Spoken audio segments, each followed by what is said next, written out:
فرشتہ نور سے پیدا کیا گیا ہے، وہ پاک ہے، وہ اللہ کے کسی حکم کی خلاف ورزی کر ہی نہیں سکتا۔ لا یعصون اللہ ما امرہم ویفعلون ما یؤمرون، وہ جو بھی اللہ تعالیٰ حکم دیتا ہے اس کی کوئی معصیت یا نافرمانی نہیں کرتے، بلکہ جو حکم لیا جاتا ہے مان لیتے۔ ذرا سا اشکال ہوا تھا، پوچھ لیا، جواب مل گیا، خاموش ہو گئے بس۔ لیکن عزازیل نامی ایک جن تھا جو ایک تو جن ہونے کی نسبت سے فرشتوں سے کچھ نہ کچھ مماثلت تھی، قرب تھا، دوسرے یہ علم میں، زہد میں، عبادت میں اتنا اونچا تھا، اتنا اونچا تھا، اتنا اونچا تھا کہ یہ ملائکہ ہی کے صف میں شامل ہو۔ اس نے عالم بغاوت بلند کر دیا۔ جب حکم دیا گیا کہ سجدہ کرو آدم کو، اب یہ دیکھیے کس قدر یہ اہم مضمون ہے، اور آپ سوچ رہے ہیں یہ باتیں آج پہلی مرتبہ ہمیں اس طرح سنائی جا رہی ہیں، یہ باتیں تو علم میں آتی نہیں بات۔ وجہ کیا ہے؟ آپ کو دلچسپی نہیں ان چیزوں سے۔ جدید تہذیب نے ان چیزوں کی اہمیت کو زیرو کر دیا۔ قرآن میں اہمیت کا کیا عالم ہے؟ 7 جگہ یہ مضمون قرآن میں آیا کہ فرشتوں کو ہم نے حکم دیا سجدہ کرو آدم کو، سب نے سجدہ کیا۔ فسجد الملائکۃ کلھم اجمعون، سارے کے سارے، کل کے کل، سب نے مل کر سجدہ کیا آدم کو۔ اللہ کے حکم سے فوراً تعمیل کر دی، الا ابلیس ابا واستکبر وکان من الکافرین، ابلیس نے نہیں کیا، انکار کیا، استکبار کیا، گھمنڈ کیا۔ اور اس کو سورہ کہف میں بیان کر دیا گیا، یہ اس لیے کہ وہ اصل میں جنات میں سے تھا، اگرچہ شامل تو تھا فرشتوں میں اس وقت۔ کان من الجن ففسق عن امر ربہ، وہ اصل میں جنات میں سے تھا، اس وجہ سے وہ اپنے رب کے اس فیصلے کے خلاف کھڑا ہو گیا، سرکشی تھی اس میں۔ یہ معاملہ اتنا اہم ہے، اب آپ سمجھیے کہ 7 مرتبہ سورہ بقرہ، سورہ اعراف، سورہ حجر، سورہ بنی اسرائیل، سورہ کہف، سورہ طٰہٰ، سورہ صاد، 6 مکی صورتوں میں ذکر ہے یہ، اور 1 مدنی صورت سورہ بقرہ۔ ان میں سے اکثر مقامات پر پھر جب اللہ نے کہا کہ اچھا تم نے یہ سرکشی کی ہے اور ہمارے حکم کی خلاف ورزی کی ہے تو یہاں سے نکل جاؤ، دفع ہو جاؤ، تم مردود ملعون، ان علیک لعنتی الی یوم الدین، اب تجھ پر لعنت رہے گی میری قیامت کے دن۔ اس نے کہا اچھا پروردگار پھر مجھے ذرا مہلت دے دے، رب فانظرنی الی یوم یبعثون، قیامت تک میری زندگی طویل کر دے۔ فذهب فإنك من المنظرین، کہہ دیا اچھا جاؤ، تمہاری یہ درخواست بھی ہم نے قبول کی۔ انہوں نے کہا پروردگار اب میں اس آدم کو بھی گمراہ کر کے چھوڑوں گا اور آدم کی نسل کو تباہ کر کے چھوڑوں گا۔ انتہائی شدید چیلنج کے انداز میں یہ قرآن مجید میں 4-5 مرتبہ میں نے صرف 2 جگہ سے آپ کو اس وقت کوٹ کر کے سنایا تھا۔ سورہ اعراف میں اللہ تعالیٰ فرماتے ہیں قالا، اس پر ابلیس نے کہا فَبِمَا أَغْوَيْتَنِي، تو اے رب جو تو نے مجھے گمراہ کیا ہے، مجھے دلیل کر دی، مجھ پر فوقیت دے دی اس کو، انا خیر منہ، میں اس سے بہتر ہوں، خلقتنی من نار وخلقتہ من طین، بنایا تو نے مجھے آگ سے اور اس کو بنایا مٹی سے، پھر مجھ سے مطالبہ کہ میں سجدہ کروں، اور میں نے سجدہ نہیں کیا تو اب تو نے مجھے ملعون قرار دے دیا۔ قال فبما اغویتنی لأقعدن لهم صراطک المستقیم، اب میں یہ نسل آدم کے لیے، اس کو برباد کرنے کے لیے تیری سیدھی راہ کے اوپر دھاک میں بیٹھوں گا، سیدھے راستے پر چلنے نہیں دوں گا۔ ثم لآتینہم من بین ایدیہم، پھر میں ان پر حملہ آور ہوں گا، ان کے سامنے سے بھی، ومن خلفہم، ان کے پیچھے سے بھی، وعن ایمانہم ان کے داہنی جانب سے بھی، وعن شمائلہم ان کے بائیں جانب سے بھی، ولا تجد اکثرہم شاکرین اور تو دیکھے گا کہ ان کی اکثریت تیری شکر گزار بندوں پر مشتمل نہیں۔ یہ چیلنج تھا، اور ایک چھوٹا سا چیلنج جو سورہ صاد میں آیا ہے، اور یہاں تو اس نے اللہ کے جلال کی قسم کھا کر کہا، قال فبعزتک لأغوینہم اجمعین، اے رب تیری عزت تیرے جلال کی قسم ہے میں ان سب کو گمراہ کر کے چھوڑوں گا، الا عبادک منہم المخلصین، سوائے ان میں سے وہ کچھ لوگ جنہیں تو خالص اپنا بندہ بنا لے، جنہیں تو اپنا بندہ بنا لے۔ مخلص نہیں، مخلص یہ مفعول ہے، فاعل نہیں ہے، جسے تو بنا لے۔ بعض لوگوں کو اللہ چن لیتا ہے، هو اجتباکم، تمہیں چن لیا ہے، اجتباء، وہ بچیں گے جن کو تو اپنی خاص امان میں لے لے گا، باقی میں سب کو گمراہ کر کے چھوڑوں۔ یہ ہے اصل دنیا میں نوع انسانی کا ابدی دشمن، ازلی سے ابدی تک۔ اور اس پہ نوٹ کیجئے کہ اس کی اصل بنیاد کیا ہوئی؟ دو لفظ، تکبر اور حسد۔ استکبر، تکبر، انا خیر منہ، میں اس سے بہتر۔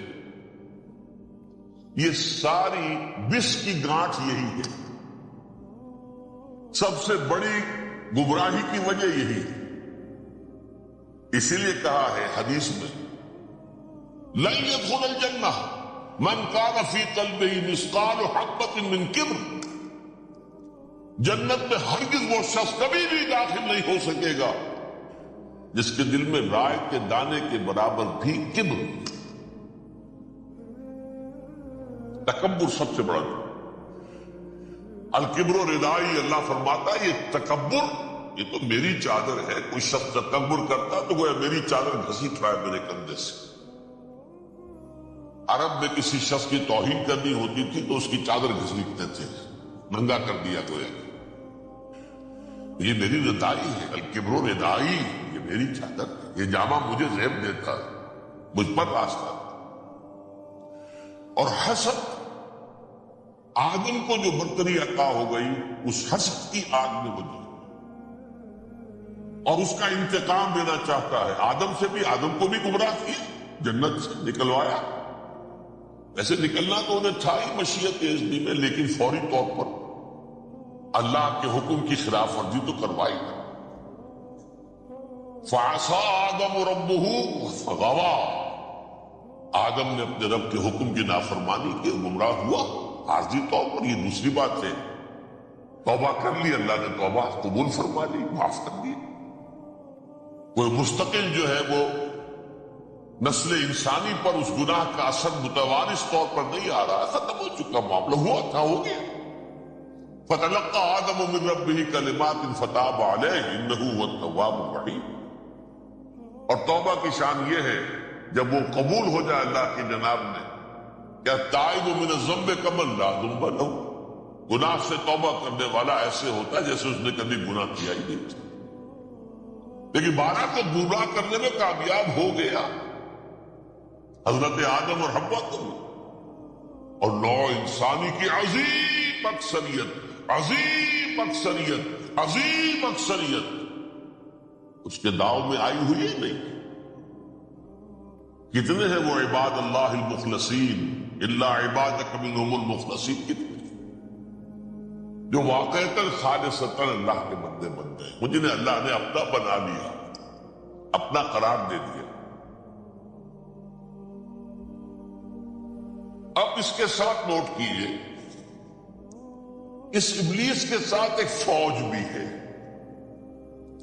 جسے قرآن مجید میں کہا گیا ہے کہ یہ اس کی پارٹی حزب الشیطان، یہ اکیلا نہیں ہے۔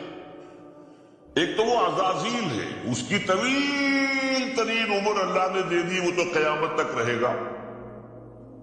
باقی بھی جنات جو ہے ان کی نسل میں سے یا اس کی نوع میں سے، اس کی نسل میں سے جنات کی عمریں انسانوں کی عمروں سے زیادہ ہیں، بہت زیادہ ہیں، لیکن پھر بھی اتنی نہیں ہے۔ یہ خاص ہے اس کا معاملہ کہ اس نے کہا تھا رب انظرنی الی یوم یبعثون، مجھے دے دے مہلت اس وقت تک تاکہ میں ثابت کر کے دکھا دوں کہ جسے تو نے یہ خلافت دی ہے یہ اس کا اہل نہیں ہے۔ Let me prove this point ولا تجد اکثرہم شاکرین، تو ان کی اکثریت کو شکر گزار نہیں پائے گا۔ وہ ابلیس جو ہے وہ ریکروٹ کرتا ہے اپنے فوجی، اول تو خود جنات میں سے جو اس کے نمبر 1 لشکری ہے۔ قرآن مجید میں اس کا اشارہ دیا گیا ہے انہو یراکم ہوا وقبیلہ من حیث لا ترونہم، دیکھو لوگو، اے انسانوں، وہ ابلیس لعین عزازیل اور جو اس کی قبیلے کے لوگ ہیں، جنات ہیں، وہ تمہیں وہاں سے دیکھتے ہیں، تاکتے ہیں اور حملہ کرتے ہیں جہاں سے تم انہیں نہیں دیکھتے۔ وہ غیر مرئی ہیں، انویزیبل ہے، تمہیں نظر نہیں آتے۔ ویزیبل دشمن کا وار تو روک لو گے، انویزیبل کا کیسے روکو گے؟ انہو یراکم ہوا وقبیلہ، اکیلا ہی نہیں ہے وہ تو تمہیں تاکتا ہے، تم پر حملہ کرتا ہے، گھات میں لگ کر جو ہے تمہارے اوپر حملہ کرتا ہے، وہ بھی اور اس کے ساتھ اس کے قبیلے کے لوگ جنات بھی، من حیث لا ترونہم، جہاں سے کہ تم انہیں نہیں دیکھتے۔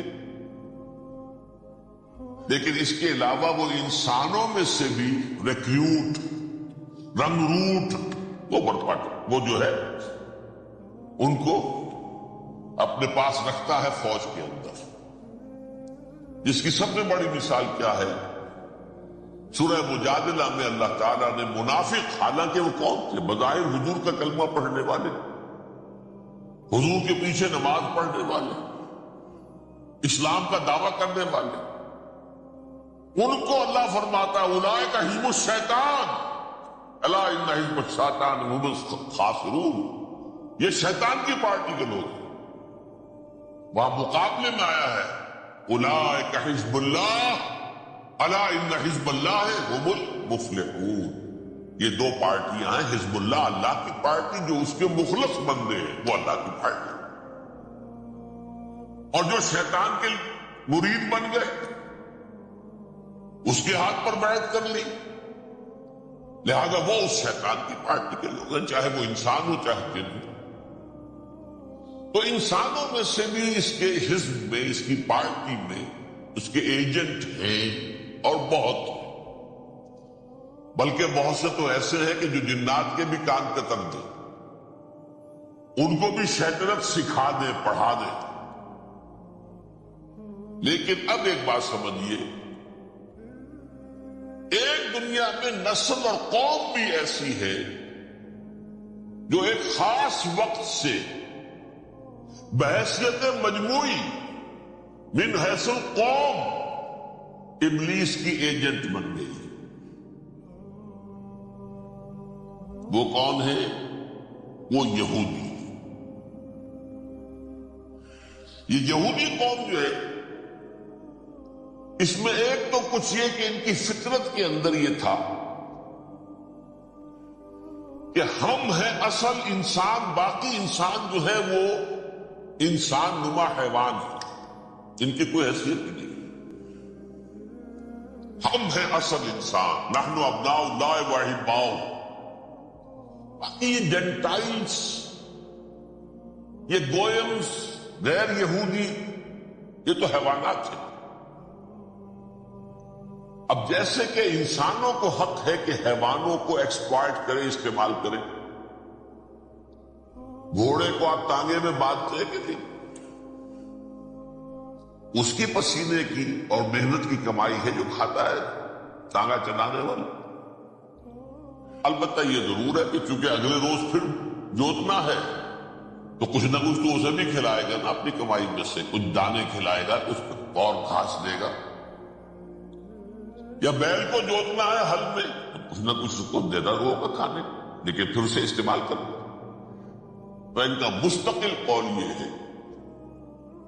کہ اصل انسان ہم ہیں، باقی پوری نوع انسانی ہمارے لیے حیوانوں کے درجے میں، ہم چاہیں جس طرح انہیں استعمال کریں، ایکسپلائٹ کریں، دھوکہ دیں، جیسے چاہیں، لوٹیں کھسوٹیں، سب کچھ کریں، بدہضی کریں، ان سے سود لیں، سب کریں، جو بھی ممکن طریقہ ہو، یہ ہمارے لیے ہم ڈومینیٹ کریں گے، اور یہ در حقیقت ہمارے اعلی کار ہے۔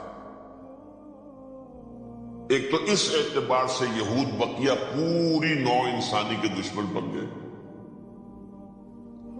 قرآن مجید کی وہ آیت بھی میں نے آپ کو سنائی، وَقَالُوا لَيْسَ عَلَيْنَا فِي الْأُمِّيِّينَ سَبِيلٌ، یہ امیین کہتے تھے نا ان کو، جو غیر یہودی ہیں، کیونکہ ان کے پاس کتاب تھی، تورات تھی، اور کتاب نہیں تھی کسی کے پاس، لہذا یہ ان پڑھ ہے، پاگل ہے، جاہل ہے، امی ہے، ہم ہیں صاحب کتاب، ہمارے پاس شریعت، ہمارے پاس کتاب، یہ لوگ ان پڑھ ہیں، جاہل۔ لیس علینا فی الامیین سبیل، ان امیین کو ہم لوٹیں کھسوٹیں، دھوکہ دیں، فریب سے جو کریں، چوری کریں، ڈاکہ ڈالیں، جیب کے قطرے، جس طرح بھی کریں ہمارے لیے جائز ہے، ہمارے اوپر کوئی گرفت نہیں ہوگی۔ اللہ تعالیٰ ہم سے یہ نہیں پوچھے گا تم نے جھوٹ کیوں بولا تھا اس کے ساتھ، تم نے وعدہ خلافی کیوں کی تھی اس کے ساتھ، تم نے کیوں دھوکہ دیا تھا اس کو، تم نے کیوں اس کا مال جو ہے غبن کر لیا تھا، ہڑپ کر لیا، نہیں، ہم پر کچھ نہیں۔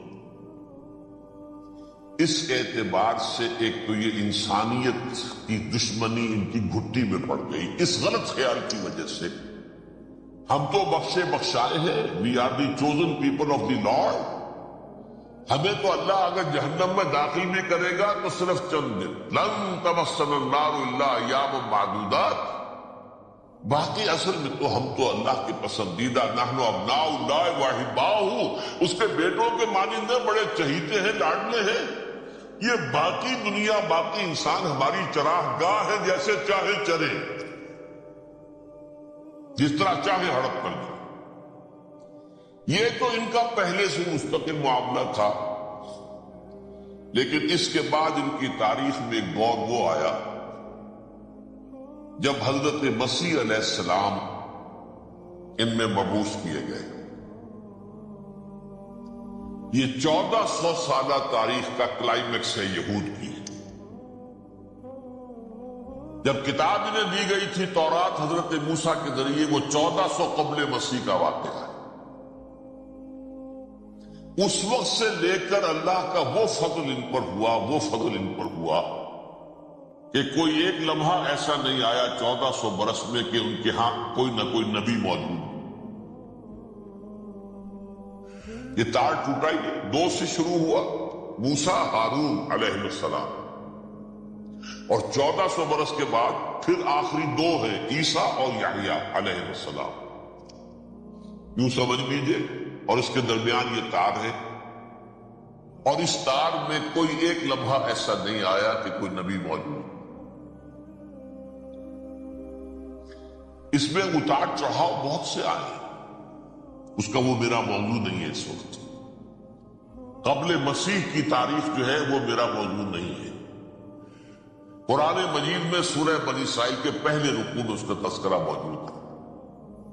وَقَضَيْنَا إِلَىٰ بَنِي إِسْرَائِيلَ فِي الْكِتَابِ لَتُفْسِدُنَّ فِي الْأَرْضِ مَرَّتَيْنِ وَلَتَعْلُنَّ عُلُوًّا كَبِيرًا، 2 مرتبہ ان پر عذاب کے کوڑے برسے، پہلے اشوریوں کے ذریعے سے جو شامی تھے، سیرینز اشوری کہلاتے، پھر بابلیوں کے ذریعے سے یعنی عراقیوں کے ذریعے سے، بیبیلونیا نام تھا عراق کا پہلے، ان پر بہت بڑی بڑی تباہیاں آئیں، اللہ تعالیٰ کی طرف سے عذاب آئے۔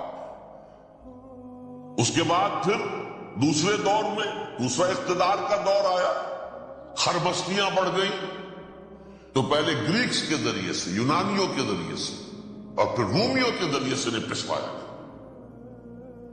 یہ دور گزر چکے تھے ان پر، 2 عروج کے دور اور 2 زوال کے دور۔ میری چھوٹی سی کتاب ہے تنظیم اسلامی کا تاریخی پس منظر، شاید 6-7 فٹے کی ہوگی، اس کو آپ دیکھیں گے تو اس میں اس کا پورا نقشہ آپ کو مل جائے گا۔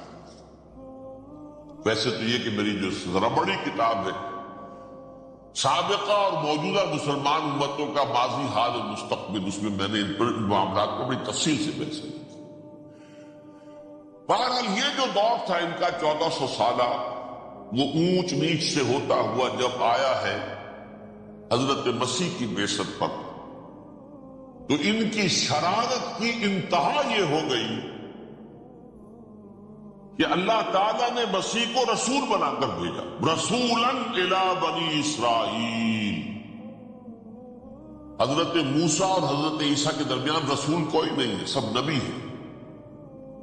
حضرت موسیٰ رسول تھے اور حضرت عیسیٰ رسول، درمیان میں داؤد ہو، سلیمان ہو، یشعیاء ہو، زکریا ہو، یہ سب نبی ہیں، یحییٰ نبی ہے، رسول نہیں ہے، لہذا وہ شہید کر دیے گئے۔ رسول شہید نہیں ہو سکتا، قتل نہیں ہو سکتا۔ لیکن عیسیٰ اور موسیٰ کے درمیان 1400 برس ان کے جو ہیں، اس کا کلائمیکس ہے حضرت مسیح علیہ السلام کی بعثت، اور حضرت مسیح علیہ السلام کو جسے اللہ نے اپنی روح قرار دیا، روح منہ، کلمتہ القاہا الی مریم، اللہ کا کلمہ، عظیم ترین معجزات۔ انہوں نے کیا کہا؟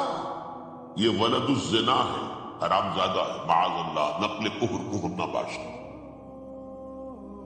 یہ جادوگر ہے، یہ مرتد ہے، یہ واجب القتل۔ اصل حکومت اس وقت رومیوں کی تھی حکومت، لیکن انہوں نے انہیں آٹونومی دے رکھی تھی، اپنے مذہبی معاملات تم خود طے کر سکتے۔ تو کائفاس جو اس وقت کا ان کا ہیڈ ربائی تھا سب سے بڑا، اس کی عدالت نے فیصلہ کیا مسیح کو سولی چڑھا دیا جائے۔ پائلیٹس پونٹس، اس کے پاس ان کی ازداشت پہنچ گئی، یہ ہمارا مجرم ہے مذہبی، یہ مرتد ہے، یہ کافر ہے، یہ جادوگر ہے، یہ واجب القتل ہے، اسے قتل کر سولی چڑھا دو۔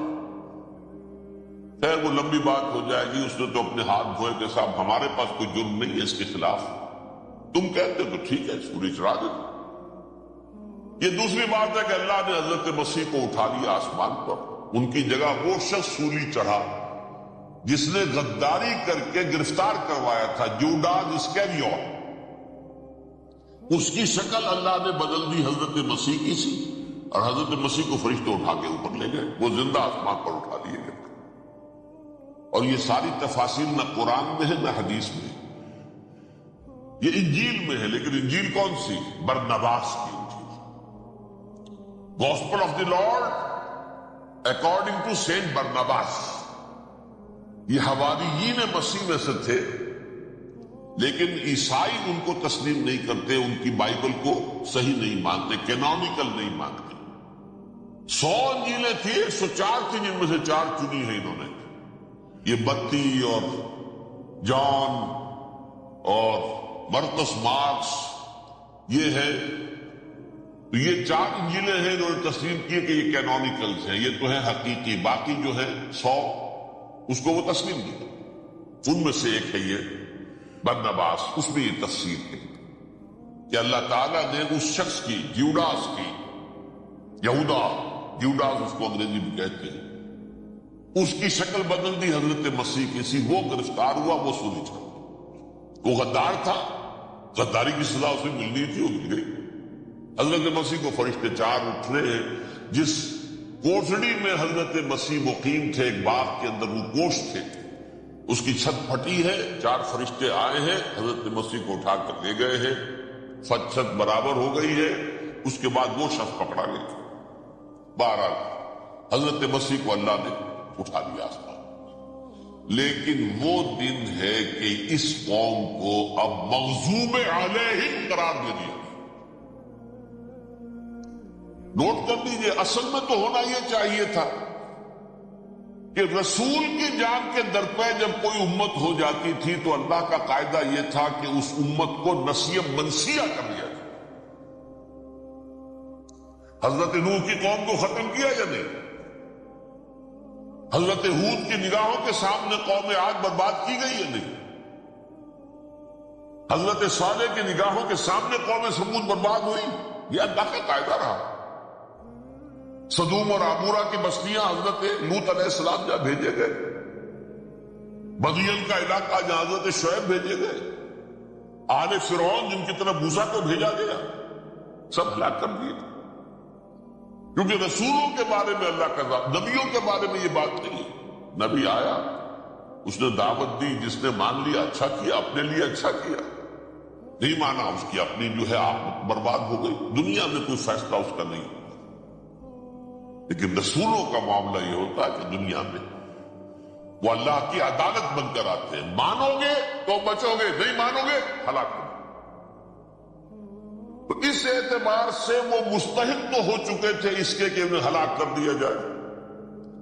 اب اللہ کی کوئی خصوصی مشیت ہے، اس میں کیا حکمت ہے، وہ ہے ایک حکمت، میں بعد میں اگر وقت ہوا تو بتاؤں گا۔ فیصلہ یہ کیا اللہ نے کہ حضرت مسیح کو تو اٹھا لیا زندہ، اور ان کی رسی ابھی مزید دراز کر دی، کہ ان کو ابھی مہلت دے دی کہ تمہیں آخری اس 30 سال، جس کو عذاب اکبر کہتا ہے قرآن، سورہ سجدہ جو حضور ہر جمعے کی پہلی رکعت میں فجر میں پڑھتے تھے، وَلَنُذِيقَنَّهُم مِّنَ الْعَذَابِ الْأَدْنَىٰ دُونَ الْعَذَابِ الْأَكْبَرِ لَعَلَّهُمْ يَرْجِعُونَ، چھوٹے چھوٹے عذاب اور ایک بڑا عذاب، جبکہ قوم بالکل برباد، نسیم منسیہ کأن لم یغنوا فیہا، ایسے ہو جائے جیسے کوئی تھے ہی نہیں آبادیاں، لا یرا الا مساکنہم، اب ان کے مسکن نظر آتے، مکین نظر نہیں آتے۔ یہ عذاب اکبر جو ہے وہ ان پر نہیں آیا، حالانکہ وہ مستحق ہو گئے تھے اسی وقت۔ اس کو یوں سمجھیے کہ کسی شخص کو پھانسی کا حکم تو ہو جائے، ایگزیکیوشن نہیں ہوتا ہے، کئی سال گزر جاتے ہیں پڑے ہوئے، اور معاملات جو ہیں وہ چلتے رہتے ہیں۔ یہ معاملہ ہوا اس کے ساتھ، ورنہ یہ مستحق ہو چکے تھے آخری بربادی تباہی کے، عذاب استیصال، جڑ سے کاٹ دینے والا عذاب، وہ آ سکتا تھا ان پر اسی وقت، لیکن اللہ نے ان کی مہلت دراز کی۔ لیکن اس کے بعد اللہ نے ان کو ایک اور موقع دیا، 600 برس بعد حضرت مسیح کے محمد الرسول اللہ صلی اللہ علیہ وسلم کی بعثت کی۔ اور یہ میں سمجھتا ہوں کہ اس قوم پر اللہ کا اتنا بڑا فضل تھا، اتنا بڑا فضل تھا، اتنا بڑا فضل تھا۔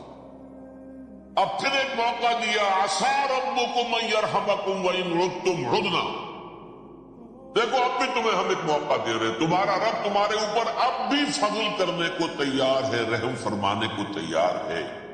ان ھذا القرآن یہدی للتی ہی اقوم، اس قرآن کے سائے میں آ جاؤ، یہ شاہدرا ہے ہدایت میں آنے کا، اس میں داخل ہو جاؤ، محمد کی تصدیق کرو صلی اللہ علیہ وسلم، دامن محمدی میں آ جاؤ، اب بھی ہم تمہارے گناہ بخش دیں۔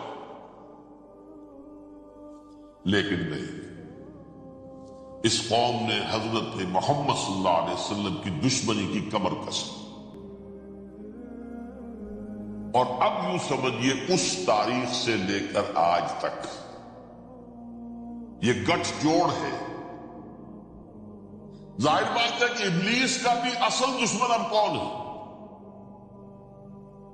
یا ہدف کون ہے، ٹارگٹ کون ہے؟ جنہوں نے محمد کو نہیں مانا صلی اللہ، وہ تو ہے ہی جہنمی، ان پر کوئی اور محنت کرنے کی ضرورت کیا ہے؟ سمجھ گئے میری بات؟ حضور کی بعثت کے بعد جنہیں حضور کو رد کر دیا، ان پر ایمان نہیں لائے، وہ کون ہے؟ کافر، وہ جہنمی ہے ہی ہے۔ لہذا اس کے اوپر کوئی محنت صرف کرنے کی ابلیس کو ضرورت نہیں،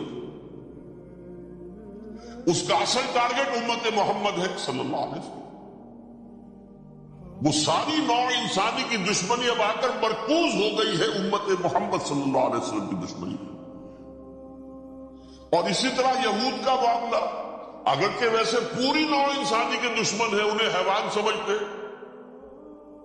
ان کی جان مال اپنے لیے مباح سمجھتے، جس طرح چاہیں لوٹے کھسوٹے کھائے پیے ہی نہیں، لیکن اب ان کی بھی دشمنی کا سب سے بڑا مرکز امت محمد۔ کیوں؟ وہی تکبر اور حسد، وہی بیماری۔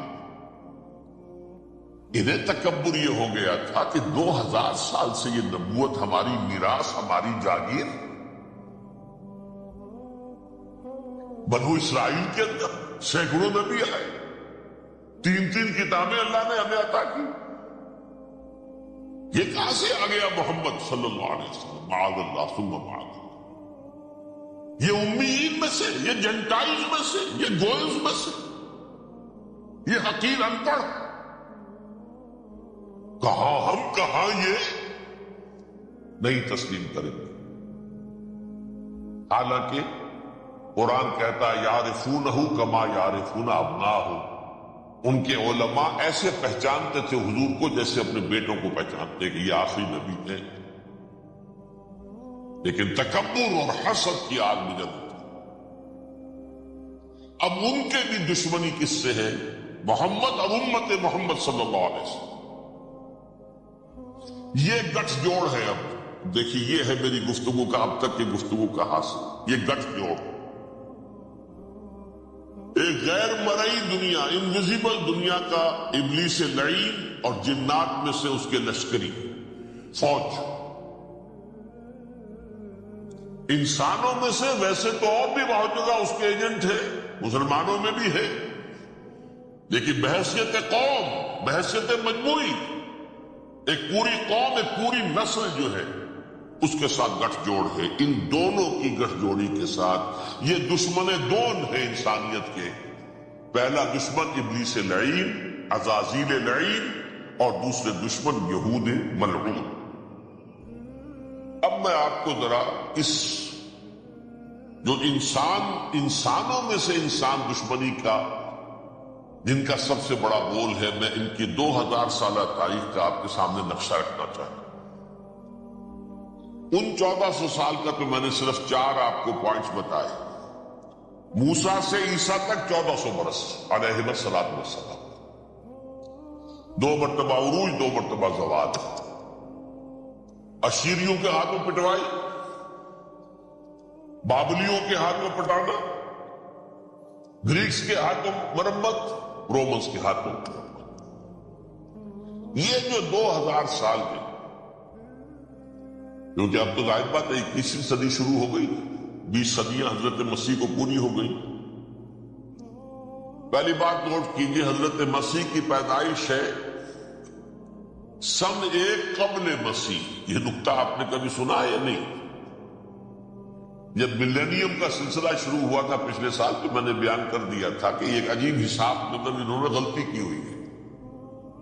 حضرت مسیح کی پیدائش ہوئی 25 دسمبر کو، سن انہوں نے شروع کر دیا، جو اس کے بعد جنوری آئی تو پہلا سال شروع ہو گیا۔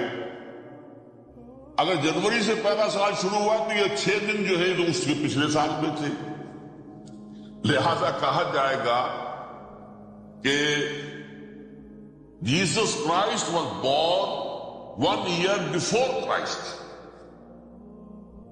BC۔ تو 1 قبل مسیح میں حضرت مسیح کی پیدائش ہوئی۔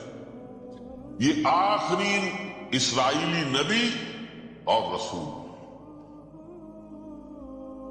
یہودی علماء کی مخالفت، دشمنی، سولی پر چڑھوا دینا میں بیان کر چکا ہوں۔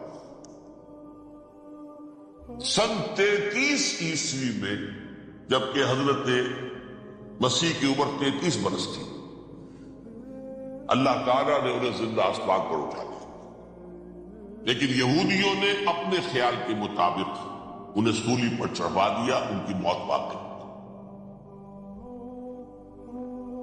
اگرچہ اس کے بعد یہ اختلاف ہے، یہودی کہتے ہیں وہ سولی پر چڑھ گیا، ختم ہوا، مر گیا، عیسائی کہتے نہیں، انتقال ہوا ہے مسیح کا صلیب پر، لیکن پھر وہ دوبارہ زندہ ہو گئے۔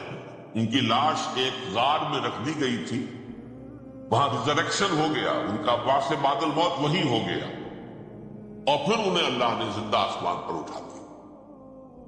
تو ہمارے اور عیسائیوں کے درمیان نوٹ کر لیجئے، یہ چیز مشترک ہے کہ حضرت مسیح آسمان پر زندہ اٹھائے گئے۔ فرق کیا ہے؟ وہ سمجھتے ہیں کہ سولی دیے گئے، سولی پر مرے، پھر زندہ ہوئے، پھر گئے۔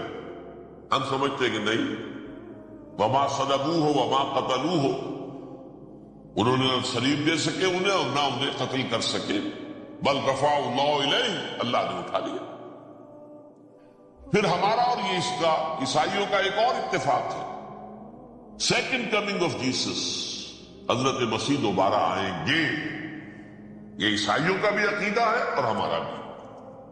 بہرحال تو جیسا کہ میں نے عرض کیا کہ اس وقت یہ عذاب استیصال، عذاب اکبر کے مستحق ہو چکے تھے، لیکن اللہ نے ان کی مدت دراز کی ہے، لیکن ان پر دنیاوی عذاب کا ایک کوڑا جو ہے اللہ تعالی کی طرف سے اسی وقت برسا۔ دنیاوی عذاب دنیا میں رہتے ہوئے ختم نہیں کیا۔ 37 برس بعد حضرت مسیح کے رفع سماوی کے 37 برس بعد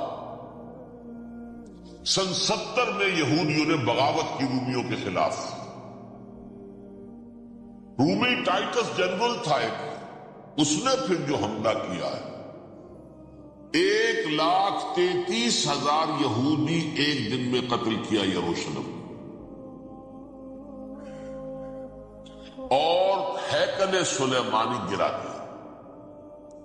وہ ہیکل پہلے بھی گرا تھا، پہلے 1400 سال کے دوران میں بھی نبوکدنضر نے گرایا تھا، لیکن پھر اس کے 150 سال بعد انہوں نے دوبارہ بنا لیا تھا، اس لیے وہ اسے سیکنڈ ٹیمپل کہتے ہیں۔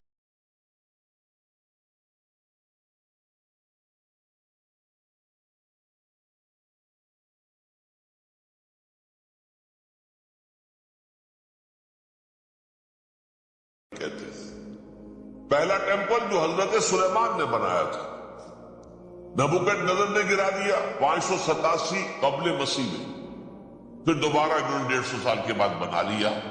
وہ اس تاریخ کا حصہ ہے میں نے جس کے بارے میں آپ کو تفصیل نہیں بتائی۔ اس میں یہ ہوا سن 70 میں وہ گرا دیا گیا، وہ آج تک گرا پڑا ہوا ہے۔ نمبر 2 یہ کہہ دیا گیا کہ یہودیوں اس ارض فلسطین سے نکل جاؤ، تم یہاں نہیں رہ سکتے ہو۔ لہذا جس کا جہاں سینگ سمایا چلا گیا، یورپ میں چلے گئے، ایشیا میں آ گئے، عرب میں آ گئے، یہ 3 قبیلے جو رات بھی میں نے عرض کیا تھا، بنو قینقاع، بنو نذیر اور بنو قریظہ، یہ وہاں سے آ کے مدینے میں آباد ہو گئے۔ جس کا جہاں سینگ سمایا، افریقہ میں، ہندوستان میں، جہاں چلے گئے۔ ڈایاسپورا اسے کہتے ہیں، وہ آپ نوٹ کر لیجیے اس لفظ کو، ڈایاسپورا۔ ہمارا دور انتشار، جبکہ ہمیں ہماری اصل سرزمین تو فلسطین ہے، حضرت ابراہیم کا مسکن، حضرت اسحاق، حضرت یعقوب کا مسکن فلسطین، یہ ہے ہماری اصل جاگیر، یہ تو ہماری جدی پشتی جاگیر ہے، لیکن یہاں سے نکال دیے گئے سن 70 عیسوی میں، اور وہاں سے لے کے 1917 تک ان کا ڈایاسپورا جاری رہا۔ یہ دور انتشار، اس دور انتشار کے اب چند حصے ہیں جس کو میں چاہتا ہوں کہ آپ علیحدہ سمجھ لیں۔ دور انتشار کا جو پہلا جو ہے تقریباً 300 برس، رومی حکمران تھے، وہ یہودیوں کے بھی دشمن تھے اور عیسائیوں کے بھی دشمن تھے۔ عیسائی اور یہودی ایک دوسرے کے بھی دشمن تھے، لیکن رومی سمجھتے تھے کہ یہ ایک ہی تھیلی کے چٹے بٹے ہیں۔ رومیوں کے نزدیک عیسائی بھی یہودیوں ہی کا ایک فرقہ تھے، کوئی علیحدہ مذہب تو تھا ہی نہیں۔ لہذا رومی جو ہیں رومنز، وہ ان دونوں کو ستاتے تھے، مارتے تھے، اور یہ آپس میں لڑتے تھے۔ یہودی عیسائیوں کو مارتے تھے، عیسائی یہودیوں کو مارتے تھے۔ یہ ہے 300 برس تک کی تاریخ۔ سن 300 عیسوی میں کیا ہوا؟ ایک معجزہ ہو گیا۔ بہت عظیم ایمپرر کانسٹینٹائن، قسطنطین اعظم، رومن ایمپررز میں سے بہت بڑا ایمپرر، وہ عیسائی ہو گئے۔ اب تو معاملہ بالکل تلپٹ ہو گیا، پوری سلطنت عیسائی ہو گئی۔ اب عیسائیوں کے عیش ہو گئے اور یہودیوں پہ مار پڑنی شروع ہوئی۔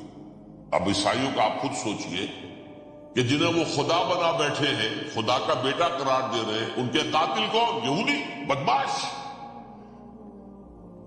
لہذا ان کی وہ پٹائی شروع ہوئی ہے یورپ میں، پوری رومن امپائر میں۔ انہیں ذلیل کیا گیا، شہروں میں آمد بند، علیحدہ رہو، گھیٹوز کے اندر رہو۔ یہودی کا نام جو ہے وہ گالی بن گیا، جیسے آج بھی یہودی گالی کہتے ہیں، جیسے خنزیر کا لفظ آخر وہ بھی اللہ کی مخلوق ہے، لیکن آپ کو معلوم ہے کوئی شخص زبان پر نام نہیں لانا چاہتا خنزیر کا، سور کا، ہے تو مخلوق، وہ بھی ایک حیوان ہے۔ ایسے ہی ہے یہودی گالی، جیوٹ گالی۔ لہذا ایک طرف تو ان دونوں کے درمیان دشمنی، جس کو قرآن کہتا ہے وَأَغْرَيْنَا بَيْنَهُمُ الْعَدَاوَةَ وَالْبَغْضَاءَ، ہم نے ان کے مابین دشمنی جو ہے پیدا کر دی۔ اور جب یہ پوری سلطنت عیسائی ہو گئی تو قافیہ تنگ ہو گیا یہودیوں کا۔ اب آئیے 571 عیسوی، یعنی جب کہ ڈائسپورا کو کتنا عرصہ ہو چکا تھا؟ 500 برس۔ سن 70 سے شروع ہوا نا ڈائسپورا، جب ٹائٹس نے گرایا ہے ہیکل کو اور نکال باہر کیا انہیں فلسطین سے، بھاگ جاؤ یہاں ایک یہودی بھی نہیں رہے گا، فلسطین سے نکال دیے۔ اس کے پورے 500 برس بعد سن 571 عیسوی میں حضور کی پیدائش ہوئی، ولادت باسعادت محمد الرسول اللہ صلی اللہ علیہ وسلم۔ 610 میں آپ پر وحی کا آغاز ہوا، لیکن حضور کے ساتھ ان کا معاملہ کیا رہا؟ اول تو جبکہ حضور ابھی مکے ہی میں تھے، یہودیوں نے ریشہ دوانیاں شروع کر دی حضور کے خلاف۔ قریش مکہ کو سکھاتے تھے، پڑھاتے تھے، ان سے یہ پوچھو، ان سے یہ پوچھو، یہ ریسترا تنگ کرو، ان سے یہ امتحان لو، یہ آپ کے علم میں ہے۔ سورہ بنی اسرائیل میں، سورہ کہف میں وہ سوالات، جو امتحانی سوالات آئے تھے، ذوالقرنین کون تھا، اصحاب کہف کون تھے، وہ رسول بنے پھرتے ہو تو بتاؤ، اور یہ روح کی حقیقت کیا بتاؤ۔ یہ ساری ریشہ دوانیاں کر رہے تھے بیٹھے ہوئے، ابھی وہیں پر حضور ابھی پہنچے بھی نہیں۔ ہجرت فرما کر حضور تشریف لے آئے تو حضور نے، جسے ماسٹر اسٹروک کہا جائے گا، یعنی اسٹیٹس مین شپ کا ماسٹر اسٹروک، آپ نے مدینے میں آتے یہودیوں کے ساتھ پیکٹ کر دیا، جوائنٹ ڈیفنس پیکٹ آف مدینہ، کہ اگر مکے والے ہم پر حملہ کریں گے تو ہم مل جل کر ایک قوم کی حیثیت سے مقابلہ کریں گے۔ یہ میثاق مدینہ کہلاتا ہے، جس کے بہت غلط معنی پہنائے جا رہے ہیں آج کل۔ بہرحال میں موضوع میرا چونکہ یہ نہیں، میں ادھر نہیں جاؤں گا، لیکن ہوا کیا؟ ہر مرتبہ یہ خیانت کے مرتکب ہوئے، ان نے جو عہد کیے تھے ان سے پھرے، اندر ہی اندر سازش، ریشہ دوانی، حضور کی بدترین دشمنی۔ سورہ نساء کی آیت نمبر 12 میں 13 میں فرمایا ہے لا تزال تطلع علی خائنۃ منہم، اے نبی ہمیشہ آپ کے علم میں ان کی طرف سے خیانتیں، بددیانتیاں آتی رہیں گی، اور بار بار وہ مسلسل جنگ کی آگ بھڑکاتے تھے۔ قریش کو دعوت دیتے، آؤ آؤ آؤ، ہم اندر سے بغاوت کر دیں گے، تم آؤ تو صحیح، ختم کریں محمد کو اور اہل ایمان کو صلی اللہ علیہ وسلم ورضی اللہ تعالی عنہ اجمعین۔ لیکن پھر جب وہ آتے تھے تو یہ دبک جاتے تھے، ان میں ہمت نہیں تھی، میدان کے مرد نہیں رہے تھے۔ یہ سورہ حشر میں ان کا نقشہ کھینچا گیا ہے، کھلے میدان میں مقابلے کی اس کے اندر صلاحیت ہی نہیں۔ یہ تو فصیلوں کے پیچھے سے، جیسے عورتیں کہیں دیہات میں لڑائی ہوتی ہے تو مرد جو ہے گلیوں میں لڑتے ہیں، عورتیں اوپر سے پتھر پھینکتی ہیں، بس وہ کام یہ کر سکتے تھے، من ورائے جدر، فصیلوں کے پیچھے سے، جنگ میں میدان میں نہیں آ سکتے۔ بہرحال قرآن مجید میں ہے یہ، سورہ مائدہ کی آیت نمبر 64، کلما اوقدوا نارا للحرب اطفاها اللہ، اکثر و بیشتر مواقع پر تو یہ جب آگ بھڑکاتے تھے جنگ کی، اللہ اسے بجھا دیتا تھا۔ لیکن 12 اس کے باوجود جنگیں ہوئی، غزوہ بدر، غزوہ احد ہوئی کہ نہیں؟ یہ ساری اس اصل شرارت نہیں، اور اس کے نتیجے میں حضور نے پھر ایک ایک کر کے 3 قبیلوں کو سزا دی۔ غزوہ بدر کے فوراً بعد بنو قینقاع نکالے گئے، غزوہ احد کے فوراً بعد بنو نذیر نکالے گئے، اور غزوہ احزاب کے بعد بنو قریظہ نکال دیے۔ یہ تو میں نے آپ کے سامنے رکھ دیا صرف حضور کے زمانے میں ان کا کیا رویہ رہا دشمن۔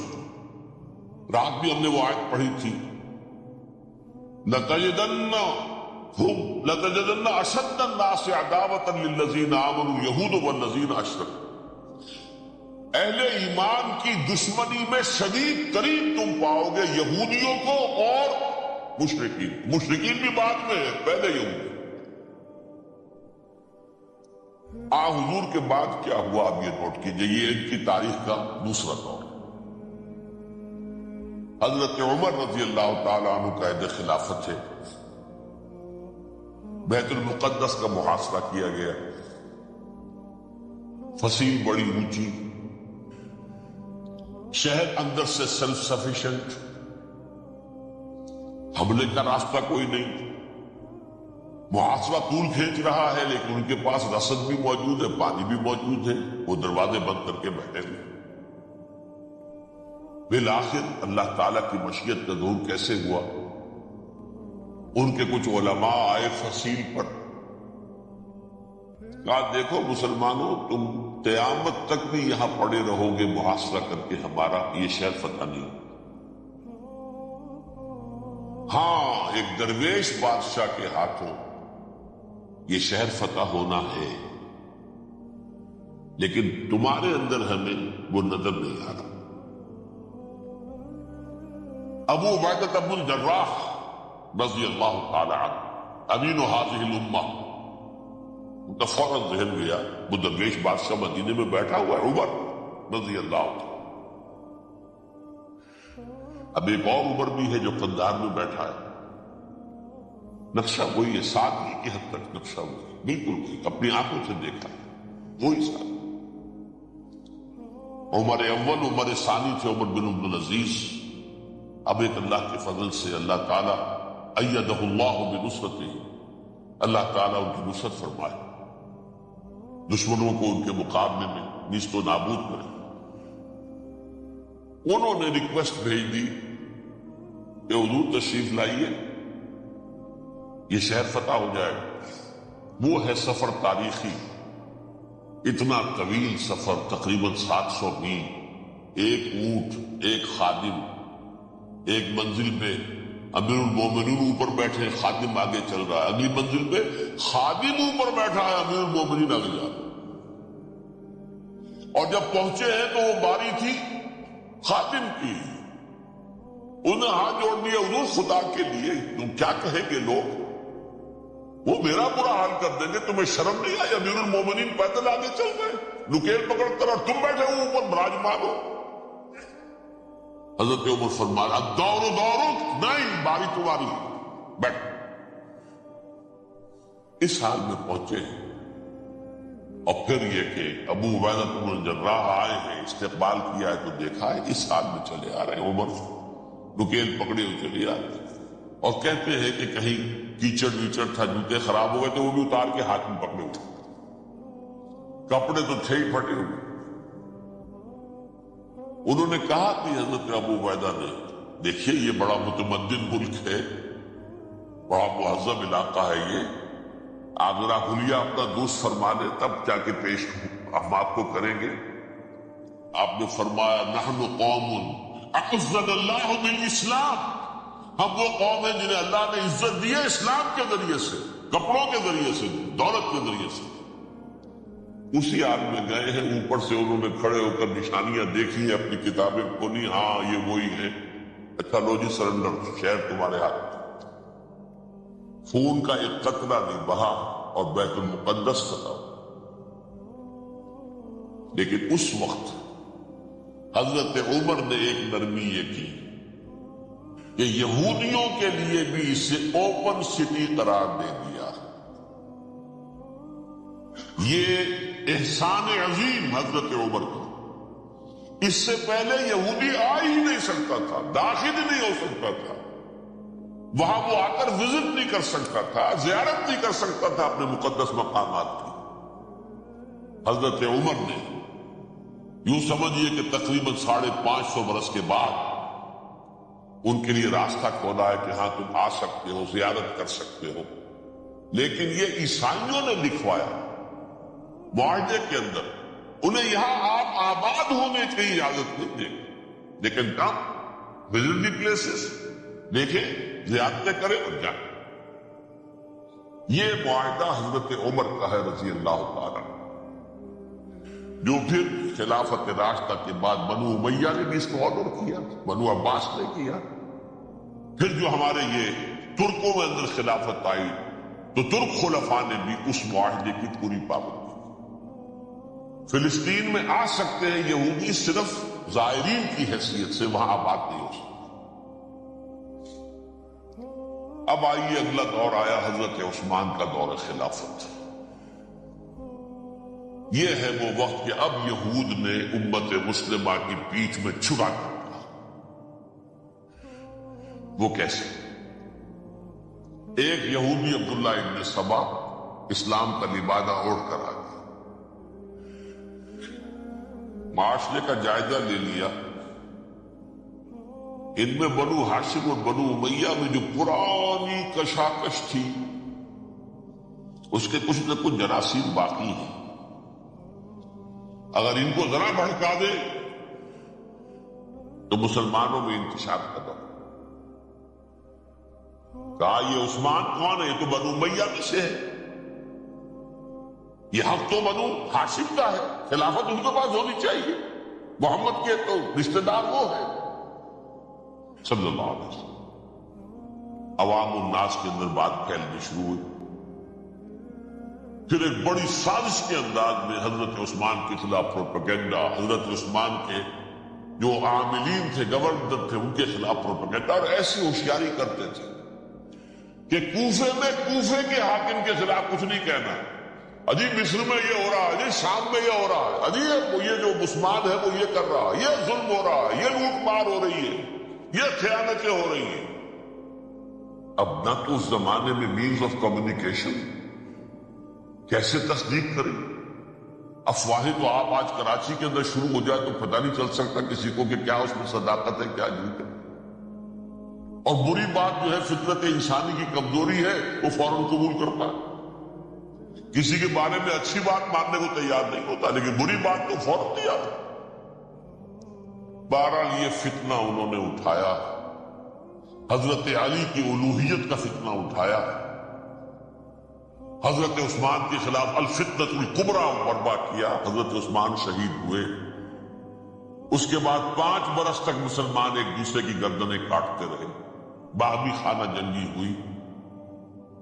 امت کو وہ زخم لگایا ہے جو آج تک جس سے خون رس رہا ہے. یہ شیعان عثمان اور شیعان علی تھے جو بعد میں پھر سنی اور شیعہ ہو، اور آج تک فتنہ کس نے جگایا؟ ایک عبداللہ ابن سبا یہودی اور اس کے کارندے، شیطان کا ایجنٹ، اور انسانوں میں سے بھی اس کے جو بھی حواریین تھے اور شیطانوں کے اندر سے بھی تھے، انہوں نے بھی اس آگ کو بھڑکایا. یہ آپ سوچ لیجئے کہ یہ کس نے وہ زخم لگایا؟ یہودی. اگلا دور آیا، خلافت راشدہ ختم ہوئی، بنو امیہ کا بھی دور کافی گزر گیا. طارق ابن زیاد 712 عیسوی میں حملہ کرتے ہیں اسپین پر. اسپین اس وقت عیسائیت کا بہت بڑا گڑھ، بڑے کٹر ترین عیسائی جو ہے وہ اسپین میں تھے. لہذا یہودیوں کی وہاں بہت پٹائی ہوتی تھی، بہت پٹائی ہوئی. میں بتا چکا ہوں، دشمنی تھی ان کی، چلی آ رہی تھی عیسائیوں کے ہاتھوں یہودیوں کی. وہ تو سن 300 عیسوی سے ایمپرر کانسٹنٹائن کے بعد سے شروع ہو گئی تھی. اس حوالے سے یہودیوں نے اس وقت چالاکی یہ برتی، کچھ راستے واسطے بتائے، کچھ مدد کی طارق ابن زیاد کی. طارق ابن زیاد نے انہیں اپنا محسن سمجھا، ہسپانیہ فتح ہو گیا تو یہودی چونکہ محسنین کی فہرست میں آ چکے تھے، انہیں بہت اقتدار نصیب، بڑی سپورٹ مسلمانوں نے دی۔ ان کے بڑے بڑے علماء جو اسی دور کے اندر پیدا ہوئے، بڑے بڑے تھنکرز ان کے اسی دور میں پیدا ہوئے۔ بن گوریون جو کہ ایک وزیر اعظم تھا اسرائیل کا، اس نے یہ لکھا اپنی کتاب میں، Muslim Spain was the golden era of our diaspora, وہ ڈائسپورا جو 70 عیسوی سے شروع ہوا تھا اور 1917 عیسوی تک جاری رہا ہے، اس میں سے گولڈن ایرا ہمارا جو تھا وہ مسلم اسپین تھا۔ ہسپانیہ میں بیٹھ کر ہم عیش کی، لیکن وہاں سے انہوں نے اور جو کچھ کیا، یہ تو داستان کے تو بہت سے گوشے ہیں، لیکن میں جس اسٹریٹ لائن میں چل رہا ہوں اس کے اعتبار سے ایک بات سمجھ لی، وہاں بیٹھ کر انہوں نے اب عیسائیت کی پیٹھ میں چھڑا توپا، پروٹیسٹنٹ مذہب پیدا کیا، تقسیم کر دیا، جیسے شیعہ سنی کی تقسیم، عبداللہ ابن سبا، رومن کیتھولک اور پروٹیسٹنٹ کی تقسیم، یہودی علماء۔ ہوتا کیا تھا، ہسپانیہ کی یونیورسٹیاں ہیں، کورڈووا میں ہے، ٹولیڈو میں ہے، گریناڈا میں ہے، غرناطہ، قرطبہ، تولیتلا، اور وہاں آتے تھے لوگ، فرانس سے چلے آ رہے ہیں نوجوان پڑھنے کے لیے، جرمنی سے چلے آ رہے ہیں، اٹلی سے چلے آ رہے ہیں، تین ہی ملک قریب ترین پڑھتے ہیں سینٹرل جو یورپ کے ہیں۔ یہاں پر جو ہے وہ اسلام جو نور پھیلا رہا تھا اس سے بھی مستفیض ہوئے، جہالت کے جو ہے پردے ان کے وہ چھٹے، اس کے ساتھ ہی وہ یہودی وہاں ان کے اندر جو جراثیم داخل کر رہے تھے وہ اس عیسائیت کے خلاف بغاوت تھی، جو اس وقت دنیا میں عیسائیت اس وقت تھی، پوپ کا راج تھا دنیا میں اس وقت۔ یورپ میں جو عیسائیت تھی اس میں ایک طرف بادشاہ تھے، لیکن بادشاہوں کی حیثیت وہاں پر یوں سمجھ لیجئے کٹ پتلیوں کی تھی، اصل قوت پوپ کے ہاتھ میں تھی، اور پوپ کو انہوں نے جیسے قرآن نے کہا اتخذوا احبارهم ورهبانهم اربابا من دون اللہ، کیونکہ سینٹ پال نے شریعت موسوی ساقط کر دی تھی تو اب شریعت تھی ہی نہیں، پوپ کو اختیار تھا جس چیز کو چاہے حلال قرار دے دے، جس چیز کو چاہے حرام قرار دے دے۔ اتخذوا احبارهم ورهبانهم اربابا من دون اللہ۔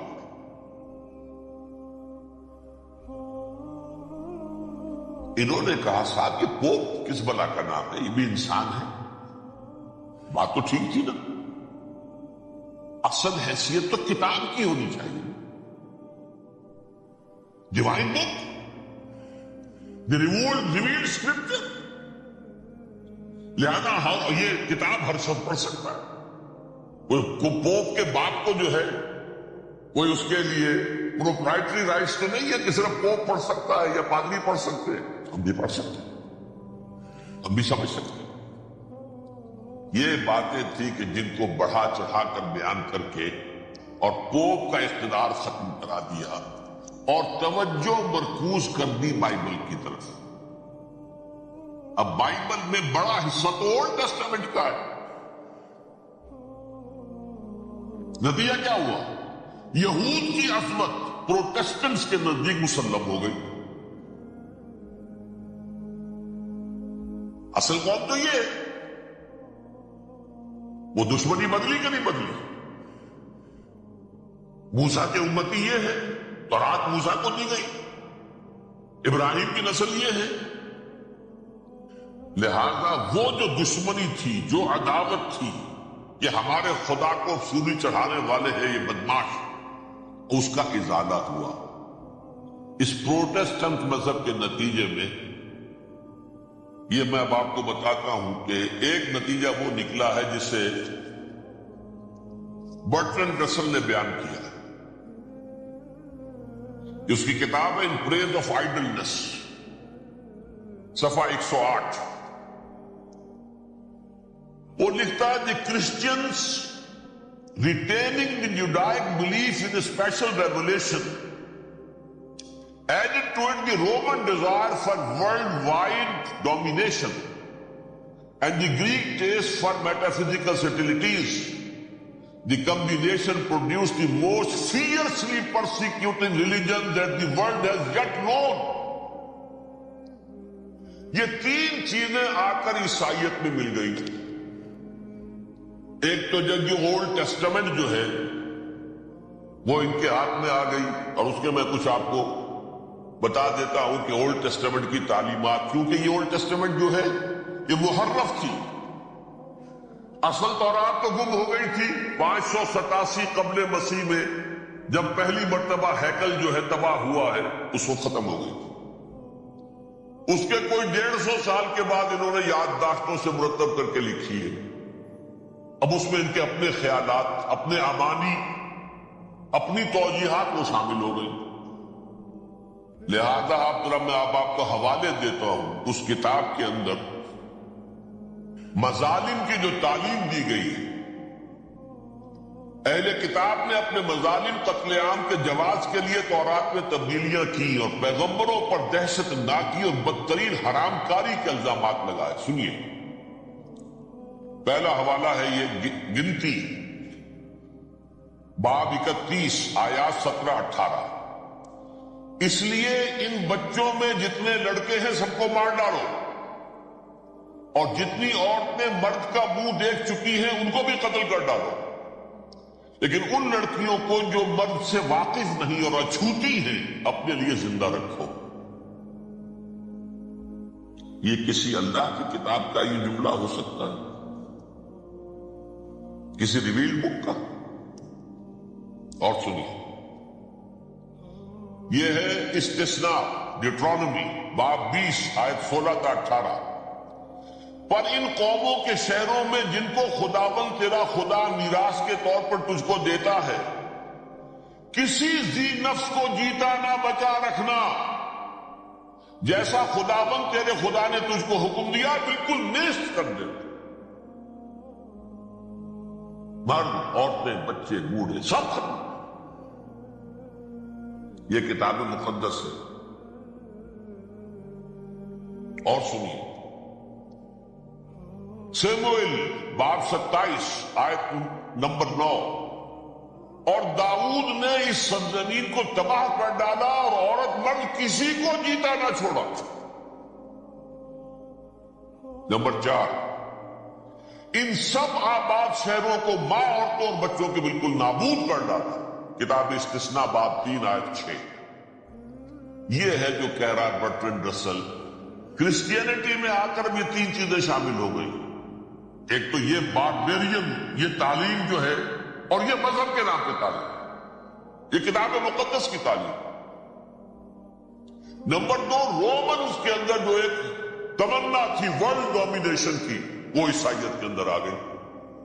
اس لیے کہ پوری رومن امپائر جو ہے عیسائی ہو گئی, اسے وراثت کے اندر ورلڈ ڈومینیشن کی جو ایک تمنا تھی وہ مل گئی. اور پھر یہ کہ انہوں نے جو توہمات تھے یونانیوں کے, ان کو بھی اپنے ہاں مختلف شکلوں کے اندر جمع کر لیا. ان تین چیزوں کا the combination produced the most fiercely persecuting religion that the world has yet known. اس کے نتیجے میں دنیا میں تاریخ انسانیت کے اندر جو بدترین خونخوار ترین مذہب ہو سکتا ہے وہ شکل عیسائیت نے اختیار کی. اور اس کا مظہر عتم کیا تھا نوٹ کیجیے, صلیبی جنگیں. ایک بات ٹائم ٹیبل کے اعتبار سے نوٹ کر لیجئے گا. فرسٹ ملینیم ختم ہوا, سیکنڈ شروع ہوا. ان کے 1000 سال ختم ہوئے تو 11ویں صدی میں سیکنڈ ملینیم شروع ہوا, تو پہلی صلیبی جنگیں ہوئی. لاکھوں مسلمان قتل ہوئے. صرف یروشلم کے اندر اتنا خون بہایا, اتنا خون بہایا کہ خود ان کے ہسٹورینز لکھتے ہیں کہ جب ان صلیبیوں نے جب گھوڑوں کے ساتھ وہ چل رہے تھے گلیوں میں, تو ان کے گھوڑوں کے گھٹنوں تک خون کی ندی بہ رہی تھی.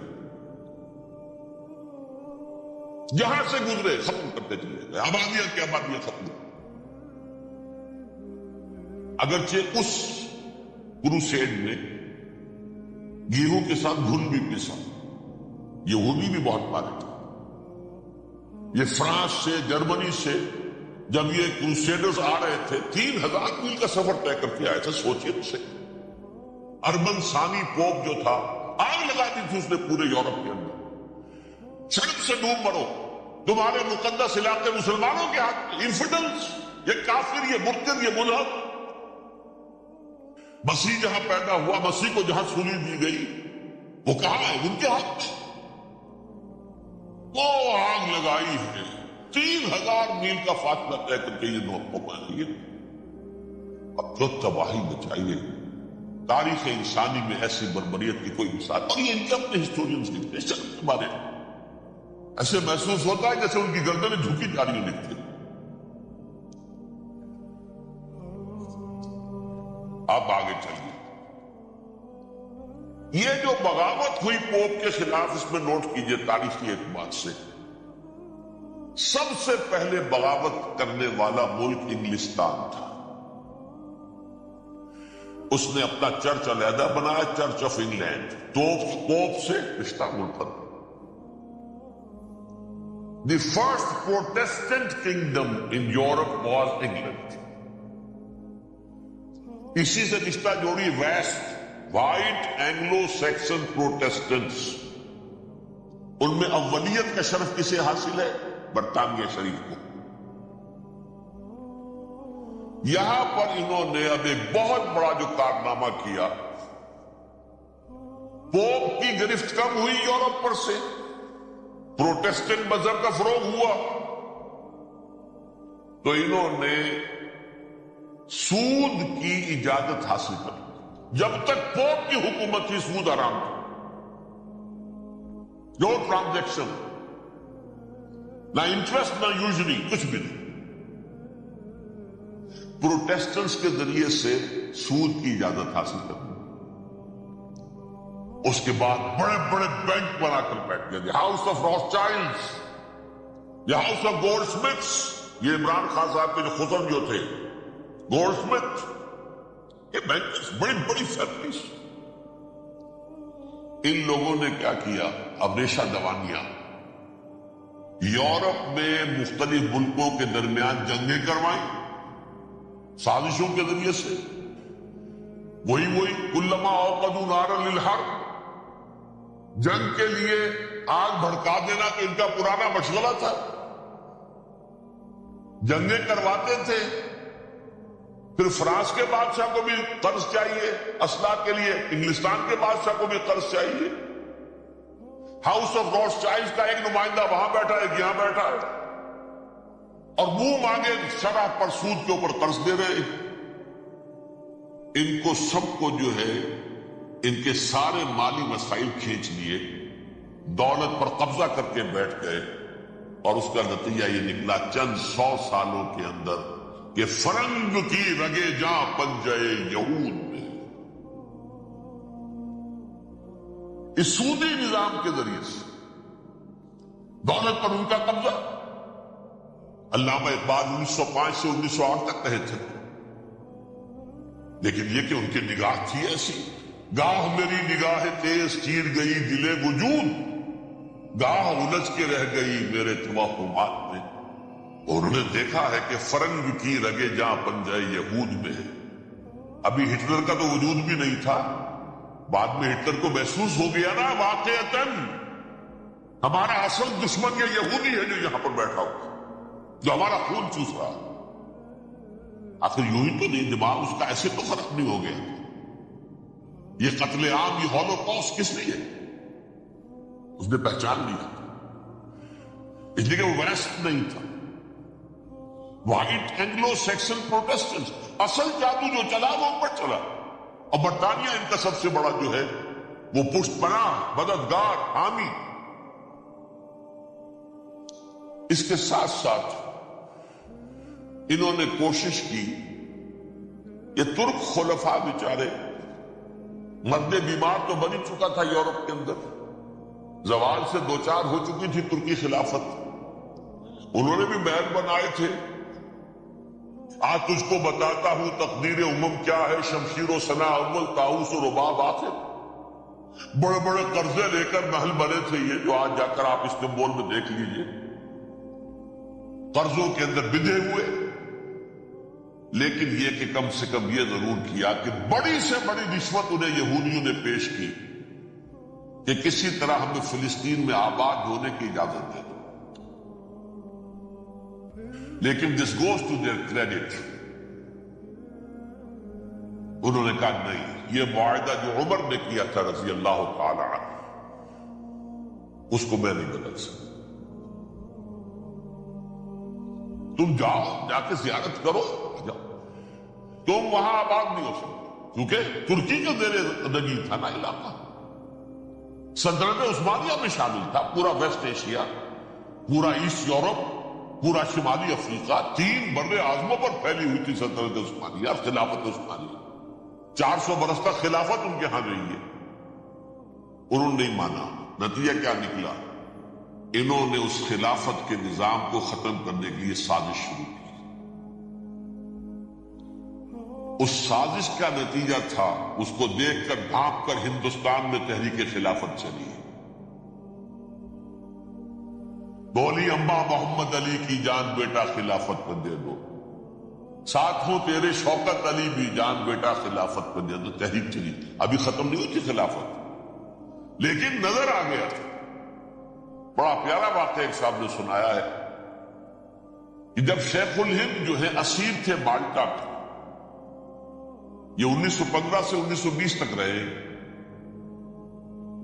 تو وہاں جو تھا مالٹا کا جو کیمپ تھا جس میں کہ یہ اسیر تھے، اس کا کمانڈانٹ جو تھا انگریز، انہوں نے دیکھ لیا تھا یہ بہت فرشتہ خصلت انسان ہے، نورانی شکل ہے، تو وہ اچھا میل ملاپ تھا۔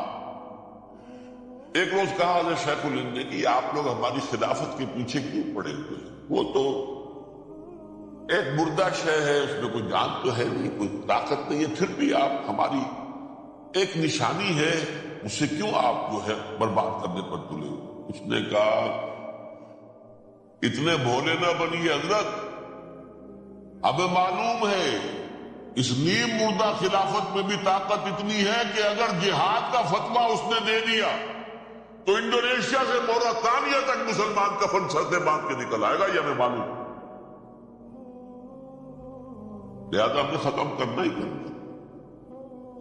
اور ختم کس سے کرایا؟ ایک فری میسن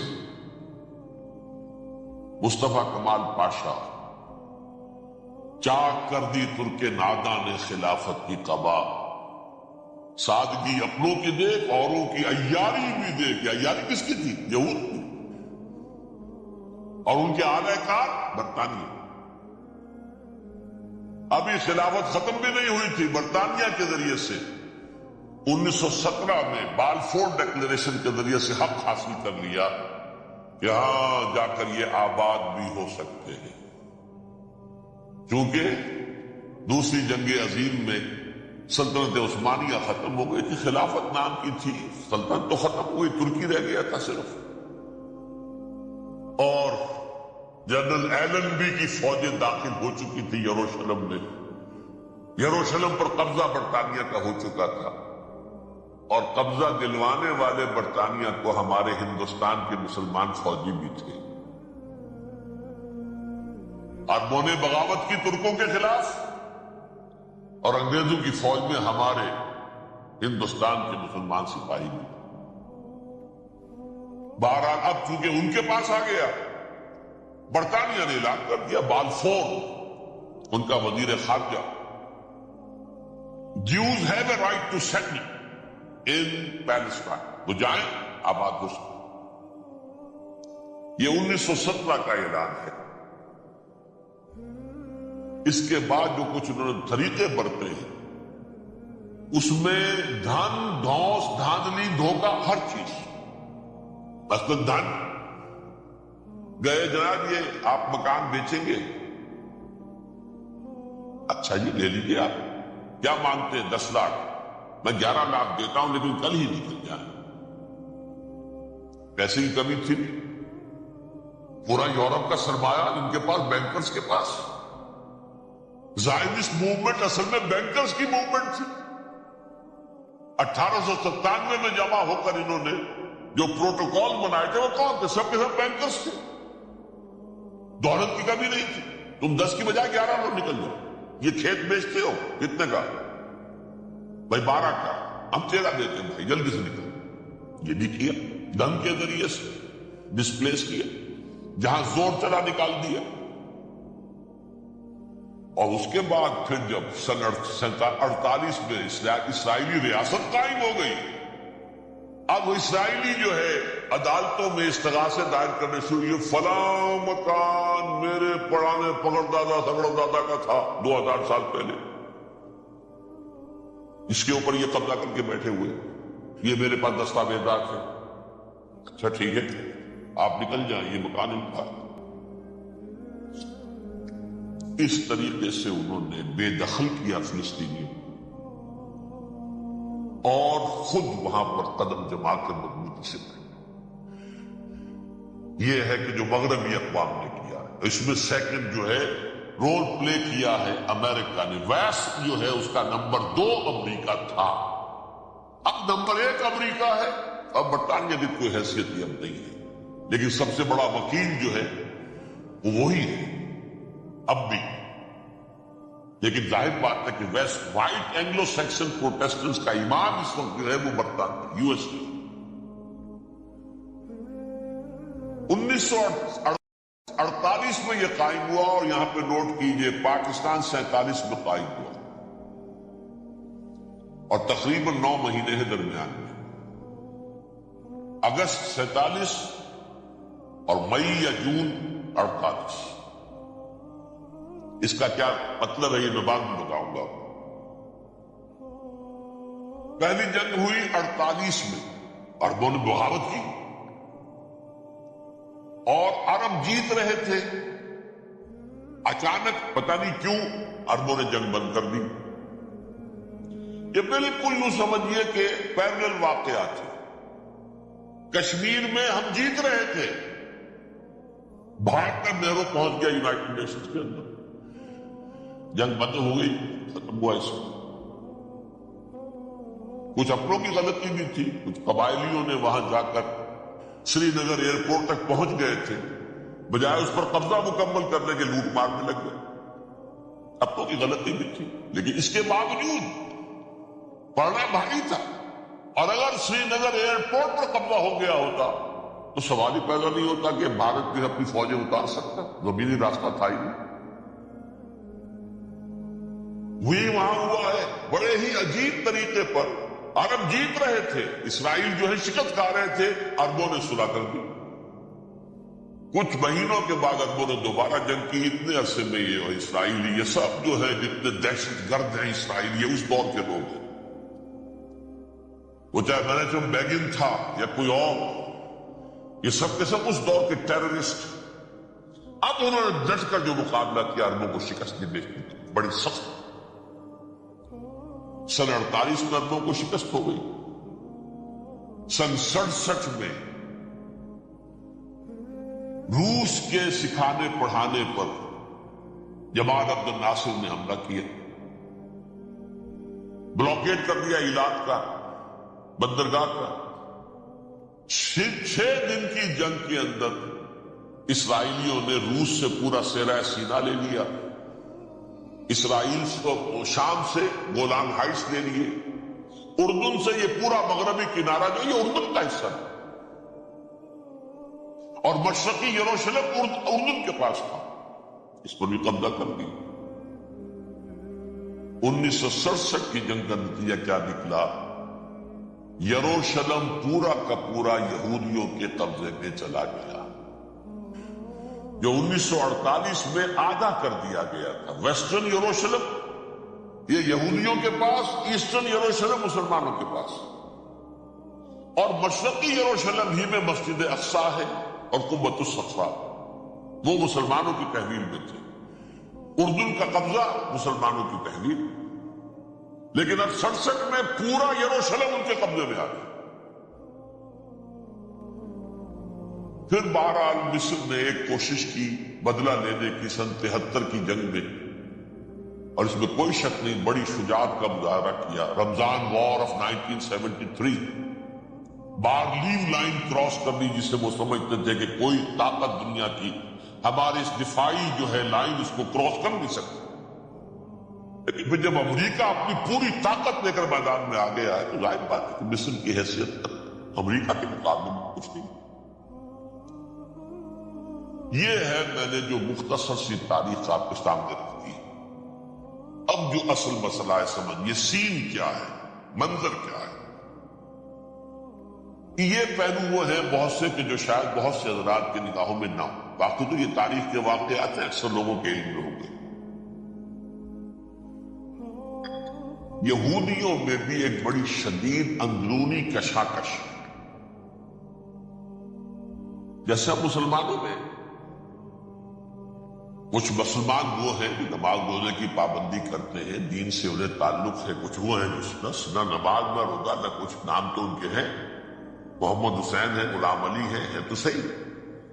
سیکولر ذہن ہے, مادی پرستی ہے, کچھ نہیں ہے کہ نہیں. ایسا ہی ان کے ہاں بھی. اصل یہودی جو ہے, عملی یہودی, اس کی شکل آپ نے اگر کبھی دیکھی ہو, اس کے سر کے اوپر اونچا ہیٹ ہوتا ہے کالا, ان کی زلفیں لمبی لمبی ہوتی ہیں, خاص طور پر یہ جو ہے گلپٹی کے بال, یہ قلمے جو ہیں یہ تو لا کے چھلے بنا کر بہت خوبصورت سا جو ہے وہ ہار بناتے ہیں. لمبا کالا کوٹ پہنا ہوتا ہے, لمبی داڑھی ہوتی ہے. یہی وجہ ہے کہ مسلمانوں میں بھی مصر میں جس کی لمبی داڑھی ہوتی تھی, اب کچھ حالات شاید بدل گئے, سمجھتے تھے یہ یہودی ہے. جب لمبی داڑھی یہودی رکھتا تھا, مسلمان نہیں. مسلمان تو عرب صرف ٹوکن داڑھی رکھتے ہیں یا شیو کرتے ہیں, یا سعودیوں کی طرح صرف کوئی نشان چھوڑتے ہیں, اللہ اللہ خیر سے. لمبی داڑھی شعار جو ہے یہودیوں کا. ایک انتہا پر تو یہ ہے. دوسری انتہا پر وہ جنہیں کسی شے سے غرض نہیں, شراب بھی پیتے ہیں, سب کچھ ہے, سور بھی کھاتے ہیں یہودی. بینکرز ہیں, بڑے بڑے سائنسدان ہیں, سب کچھ ہیں. وہ زیادہ تر جو ہیں سیکولر ذہن کے. کچھ بیچ بیچ میں بھی ہیں, جیسے یہ ایریل شیرون ہے, ویسے شیوڈ ہے, داڑھی تو نہیں ہے اس کی, لیکن سر پہ وہ ضرور وہ جو ہے اس کی جو ٹوپی سی آپ کو رکھی نظر آ جائے. یہ ہے درمیانی یہودی ہونے کا نشان کہ ایک شعار انہوں نے اپنا جو ہے برقرار رکھا ہوا. وہ ایک ٹوپی چپکی ہوئی سی ہوتی ہے, وہ ٹوپی کیا ہوتی ہے پتہ نہیں, کیسے چکی رہتی ہے مجھے نہیں معلوم. یہ جو کشمکش ہے اس میں, جو زیادہ رائٹسٹ اور لیفٹسٹ کہہ لیجیے, سیکولر اور مذہبی لوگوں کی کشمکش ہے, ان کے درمیان ایک کشاکش جو ہے اس کو سمجھ لیجیے کہ وہ کیا ہے. ایک چیز تو ان دونوں کے درمیان قدر مشترک ہے. پوری دنیا کی مالیات پر ہم تسلط کریں گے, قبضہ کریں گے, ڈومینیٹ کریں گے. لوگوں کو ہم بنا کر رکھ دیں گے حیوان. ملٹی نیشنل کمپنیاں ہوں گی, انہی کا راج ہوگا, انہی کی حکومتیں ہوں گی, انڈسٹری انہی کے ہاتھ میں ہوگی. لوگ یا مزدوروں کی حیثیت سے کام کریں گے, یا تھوڑے سے مینیجرز ان میں سے بھی ہم لے کر کچھ تنخواہیں ان کو بھی دے دیں گے. باقی سود کے ذریعے سے ملائی ہم کھینچتے رہیں گے, مکھن ہمارے پاس آتا رہے گا. ورلڈ ڈومینیشن, اکنامک ڈومینیشن, یہ تو دونوں کے نزدیک متفق ہے. سیکولر بھی چاہتے ہیں اور جو مذہبی یہودی وہ بھی چاہتے ہیں.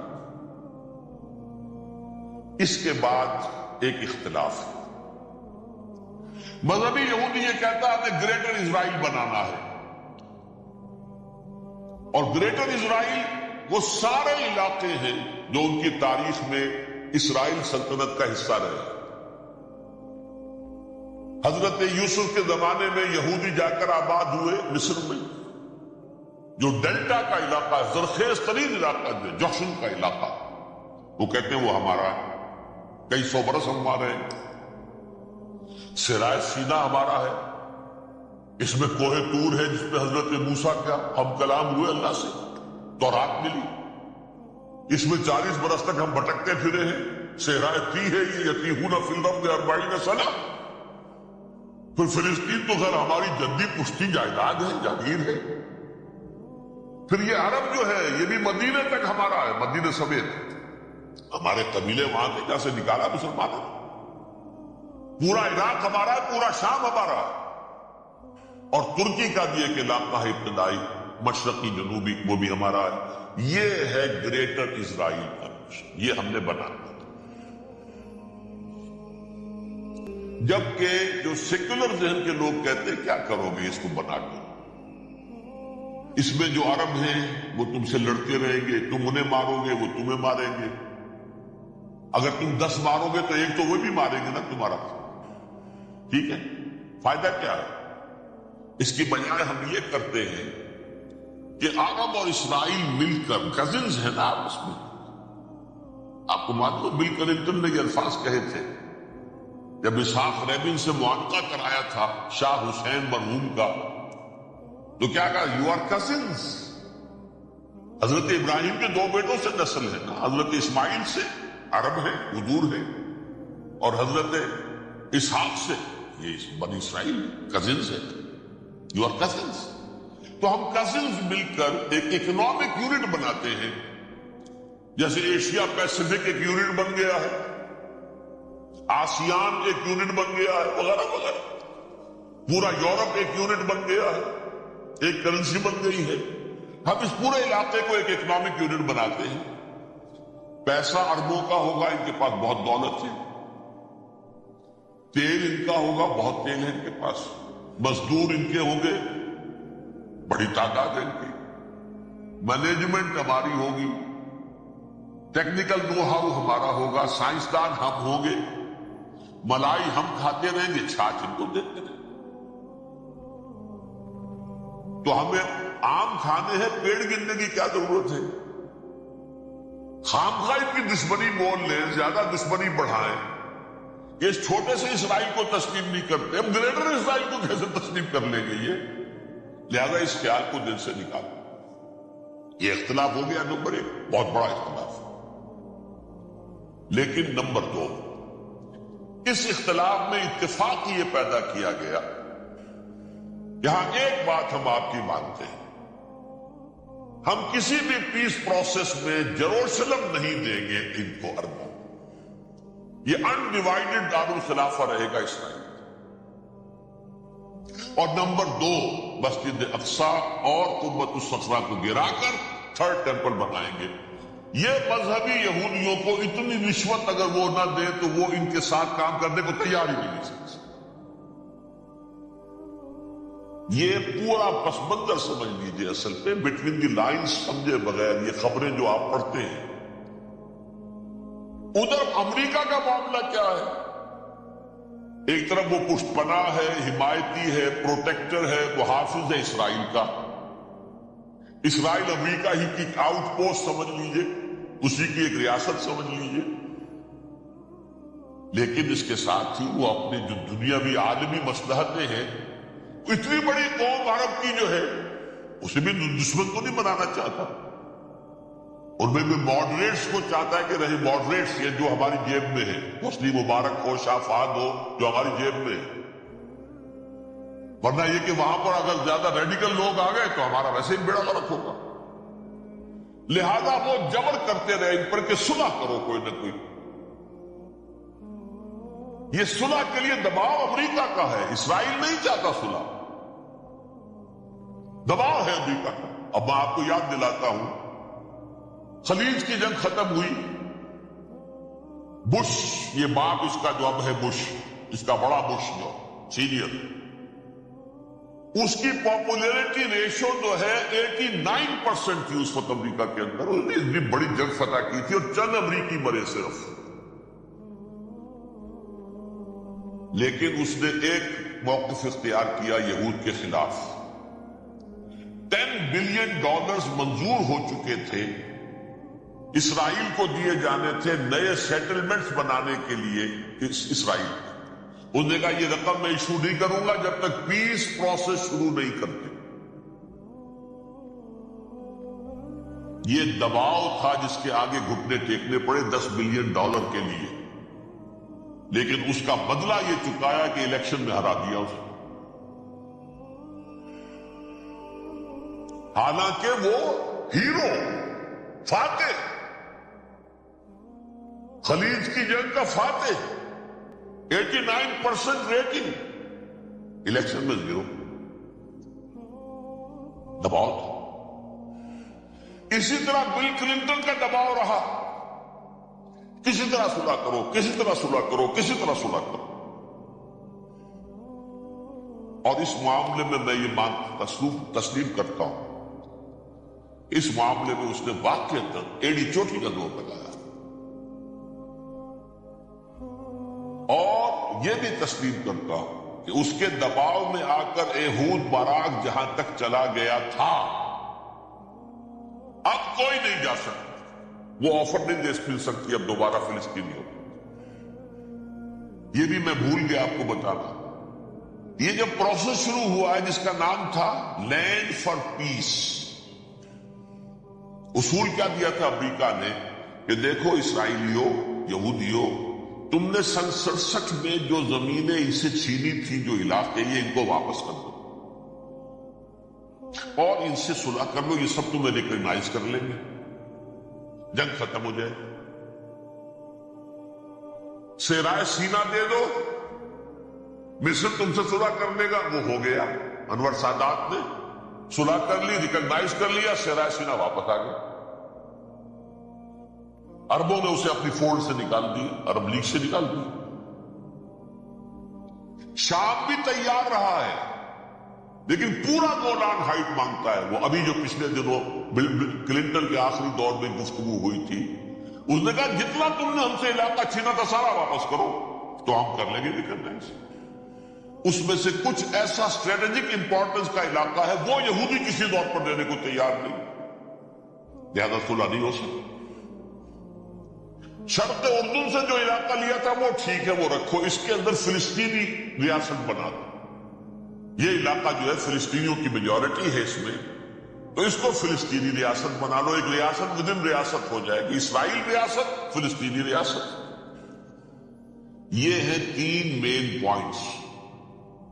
چوتھی بات پہ آ کر روک دیتے تھے کہ یہ پھر بعد میں سوچیں گے یروشلم کا مستقبل کیا ہوگا، یہ موسٹ سینسٹیو ایشو جو ہے یہ بعد میں سوچیں۔ اب جب یہ پیس ٹاک شروع ہوئے تو یاد ہے اسحاق ریبین تھا، اسے کس نے قتل کیا؟ یہودی نوجوان نے۔ کہ تم کیسے دے رہا ہو زمینیں، ہمیں تو اور لینی ہے، تم نے سینا واپس کر دیا، ہمیں تو جشن کا پورا علاقہ لینا، مصر کا سارا فرٹائل ایریا جو ہے وہ لینا ہے اسے، تم گولان ہائٹس دے رہے، ہمیں پورا شام لینا ہے، لہذا تم کیسے کرو؟ لینڈ فار پیس، پیس اور نو پیس، نو لینڈ، زمین ہم واپس نہیں کی، ہمیں تو اور لینا۔ کس نے قتل کیا؟ یہودی نے، فلسطینی نے قتل کیا۔ ایہود باراک کی بات میں آپ کو بتا رہا ہوں، یہ یہاں تک چلا گیا تھا کہ اسرائیلی ریاست بھی ہم فلسطینی ریاست بھی مان لیں گے، یروشلم بھی، مشرقی یروشلم دے دیں گے، تمہارا اقتدار ہوگا۔ البتہ یہ جو احاطہ ہے جس میں جنوب میں مسجد اقصی ہے اور ذرا شمال کی طرف ہے قبۃ الصخرہ۔ قبۃ الصخرہ آپ جانتے ہیں، جب بھی ٹیلی ویژن پر یروشلم سے کوئی خبر آ رہی ہے تو پیچھے وہ بڑا سا مینار، وہ گنبد نظر آتا ہے سنہرا، یہ وہ جگہ ہے چٹان، ٹیمپل ماؤنٹ۔ یہ پہاڑی تھی پہلے، جیسے کوہ صفا، کوہ مروہ اب کیا رہ گئی، کبھی پہاڑیاں تھی یہ۔ کوہ صفا کے اوپر چڑھ کر حضور نے نعرہ لگایا تھا ما صباحا، اب کیا ہے وہ کوہ صفا بیچارہ، وہ تو ایک چھوٹی سی علامت ہے، کوئی پہاڑیاں سے دکھائی دیتی ہے، اس کے اوپر بھی گنبد ہے۔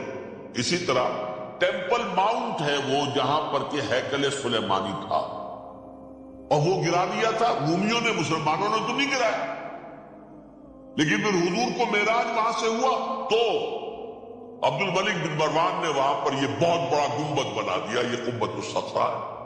وہ مسجد اقصی نہیں ہے، مسجد اقصی اس کے علاوہ ہے، وہ جنوبی علاقے۔ ایک ریکٹینگولر احاطہ ہے بہت بڑا، جس کے جنوبی علاقے کے اندر مسجد اقصی ہے، اور یہ اس کے شمالی حصے۔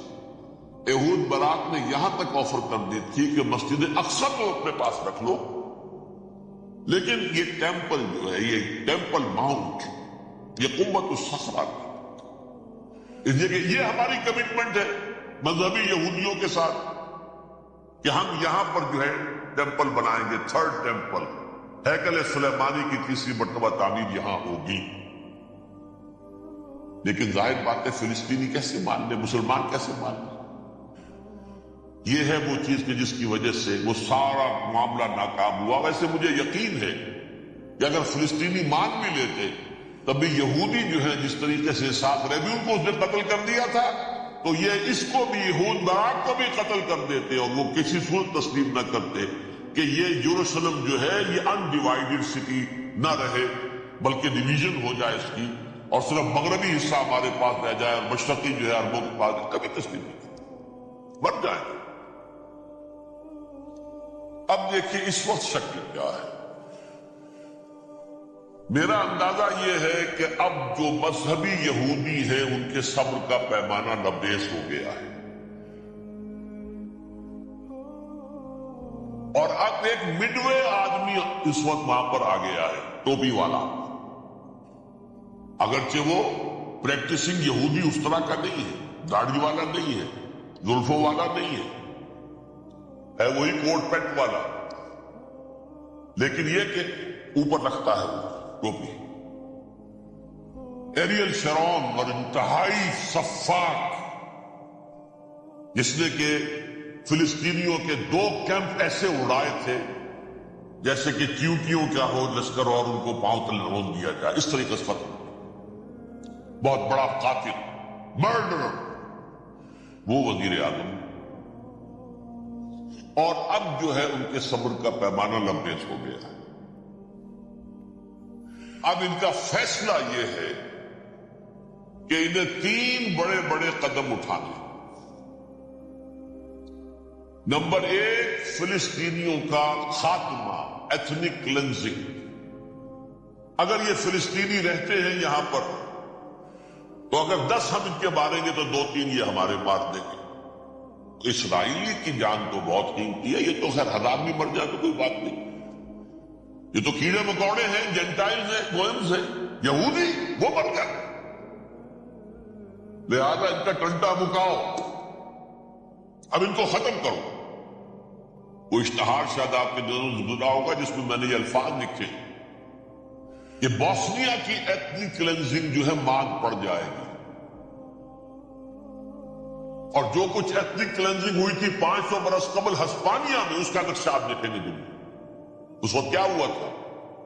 عربوں کو، مسلمانوں کو یا جلا دو، قتل کر دو، یا جہازوں میں ان کو ڈمپ کر ہوئے اور لے جا کر شمالی افریقہ کے ساحل کے اوپر اتار دو، ڈمپ۔ ایک بچہ بھی نہیں رہنے دیا تھا ہسپانیہ میں۔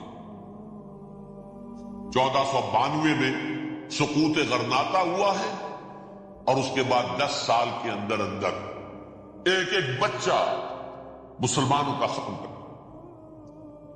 یہ ہے فیصلہ ان کا، اب بہت بڑا قدم وہ اٹھانے پر مجبور۔ کب تک آپ کو رہیں گے؟ ہمارے لوگ مارتے ہیں، 16 نوجوان ہمارے مار دیے، لیکن آج گھر تھا اس میں ایک چلا گیا فلسطینی، بم اپنے جسم سے باندھ کر وہاں اڑا دیا، خود بھی اڑ گیا، 16 ان کے نوجوان اڑ گئے۔ لہذا یہ چیز ان کے لیے ناقابل برداشت ہے، ان کے صبر کا پیمانہ اب لبریز ہے۔ نمبر 2، انہیں بہرحال اب یہ کرنا ہے کہ مسجد اقصی کو گرائیں، قبۃ الصخرہ کو گرائیں اور ٹیمپل بنائیں۔ یہ انتفاضہ جو اب شروع ہوا 1 سال پہلے سے، یہ شیرون نے دورہ کیا تھا، مسجد اقصی میں گیا تھا، اور اس نے 3rd ٹیمپل کی تعمیر کے لیے ایک پتھر جو ہے بنیاد کا پتھر رکھنے کا ارادہ ظاہر کیا تھا، جس پر فلسطینی نوجوان اٹھے، وہ اینٹیں لے کر، وہ روڑے لے کر، اور اس وقت سے یہ سلسلہ چل رہا ہے۔ کتنے مارے جا چکے فلسطینی، لیکن کچھ نہ کچھ یہودی بھی مرے، اسرائیلی بھی مرے، اور جیسا کہ میں نے عرض کیا اب ان کے صبر کا پیمانہ لبریز ہو۔ انف از انف، اب ہم اس معاملے کو ایک دفعہ جو ہے فائنلی ختم کر دیں اور اب بنائیں گے. لہذا اب جو ہے کئی کئی ٹن وزن کے وہ جو پتھر تیار ہو کر آگے رکھ دیے گئے ہیں کہ یہاں یہ بنیاد پڑنی ہے، اس کے اندر یہ پتھر لگے. بلکہ ایک لطیفہ بھی مجھے یاد آیا ہے، یہ کوئی 20 سال پرانی بات ہے. اس قبۃ الصخرہ کی مرمت ہوئی تھی تو اس کے اوپر جو یہ سونے کی پتھری چڑھی ہوئی ہے، یہ شاہ حسین اردن والے جو ہے، ظاہر بات تھا بھی انہی کے تسلط میں، یہ انہی کی تولیت میں تھا. سن 67 سے پہلے اس زمانے کی بات میں کر رہا ہوں. تو انہوں نے پتہ نہیں 30 من تھا یا 30 ٹن تھا سونا جو ڈونیٹ کیا تھا اس کے اوپر یہ پتھری چڑھانے کے لیے، جو بہت بڑا گنبد نظر آتا ہے پورے کے پورے ماحول کے اوپر چھایا ہوا. اس وقت یہودی اخباروں نے لکھا تھا بہت اچھا ہے، یہ سونا ہمارے کام آئے گا جب ہم اپنا ہیکل تعمیر کریں گے. کہاں جائے گا سونا؟ سونا یہی رہے گا نا. جب ہم گرائیں گے ہمیں وہ سونا مل گا. اب وہ اس پر آ گئے، مزید دیر نہیں کر سکتے. تو آپ نوٹ کیجئے، number 1 ethnic cleansing of Palestinians in Israel.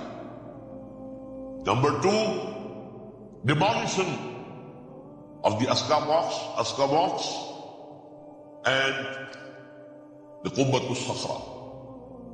Number 3 امریکہ کو الٹیمیٹم، تم اب اپنے ٹانگ درمیان میں مت اڑاؤ. اور اس کے لیے دھمکی،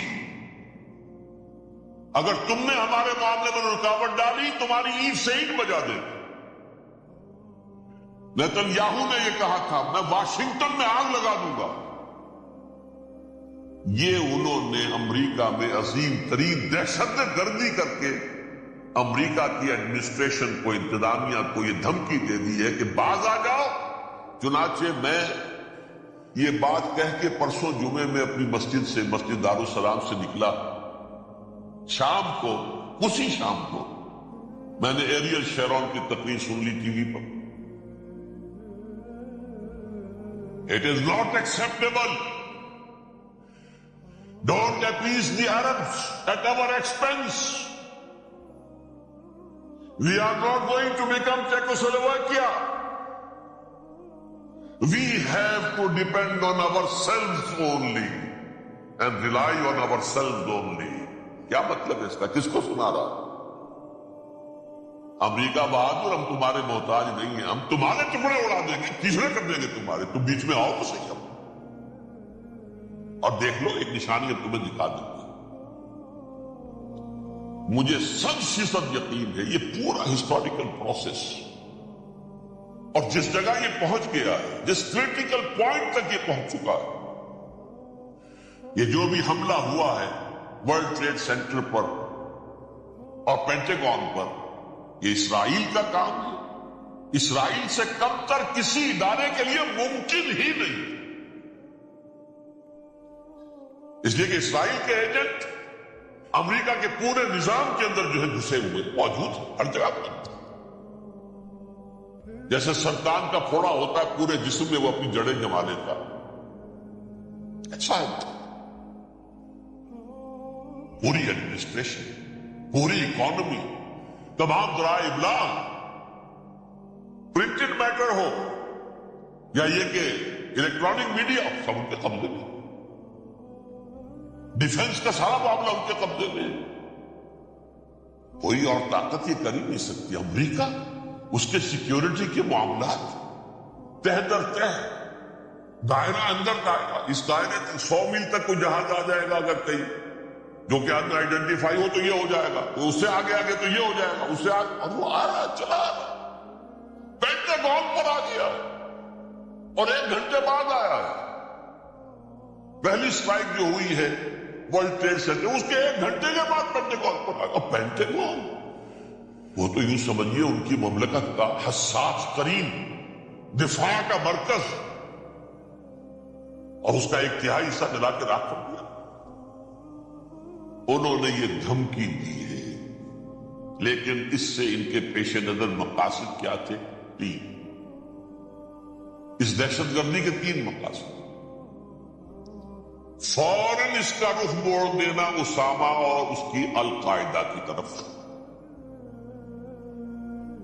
امریکہ غصے میں لائل بھبوکا ہو کر فوراً اقدام کرے،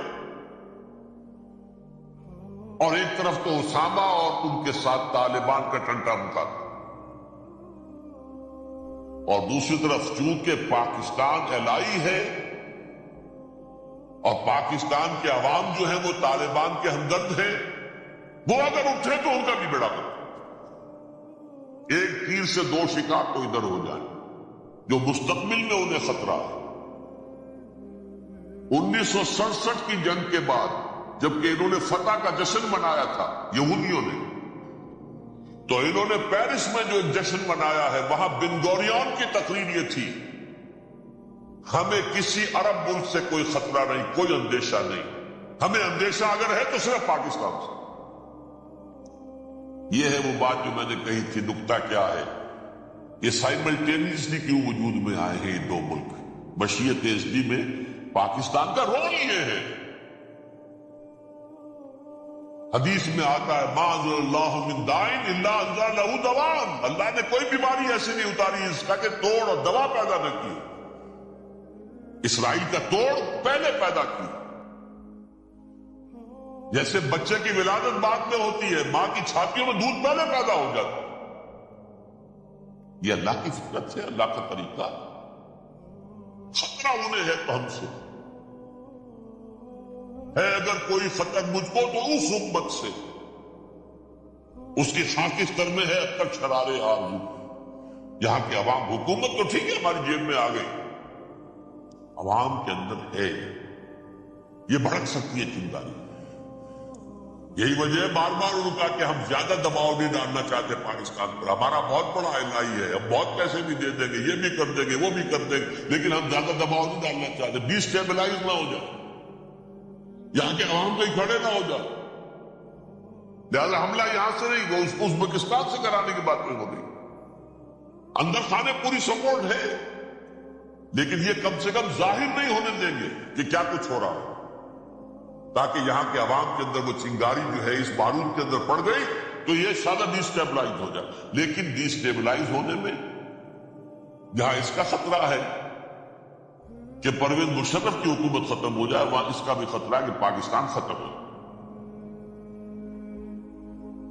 ڈی اسٹیبلائز ہونے کا مطلب کیا ہے؟ بھارت کو واک اوور دے سکتے، جاؤ گھس جاؤ، پولیس ایکشن کرو، جہاں اب امن نہیں رہا ہے ہم امن قائم کرنے آ جائیں.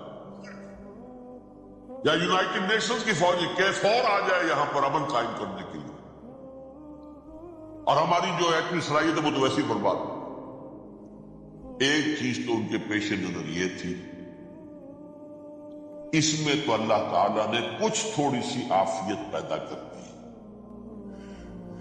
ان کا خیال تھا کہ غصے میں آگ بھبوکا ہو کر امریکہ جو ہے بھوکے شیر کی طرح ٹوٹ پڑے گا. لیکن وہاں وہ اپنے باپ کی طرح کولیشن بنانے کی فکر ہو گئی اسے. کولیشن بنتے بنتے تو وقت لگتا ہے، بستی بسنا کھیل نہیں، بستے بستے بستی ہے. دل کا اجڑنا سہل سہی، بسنا سہل نہیں ظالم، بستی بسنا کھیل نہیں، بستے بستے بستی. کولیشن بناتے بناتے نیٹو بھی پھدکنے لگا تھا کہ ہمارے پاس انہوں نے کچھ ثبوت دیے ہی نہیں ابھی تک. کوئی کسی نے کچھ اور کہا، سعودی عرب نے بھی کہہ دیا ہمارے اڈوں سے آپ جہاز اڑا کر حملہ نہیں کریں گے وغیرہ وغیرہ. اس چکر میں ایک تو وقت نکل گیا، اور دوسرے فوراً ہی ان پر آیا ہو گیا یہ تو ہمارے ساتھ کیا ہی اسرائیل نے ہے.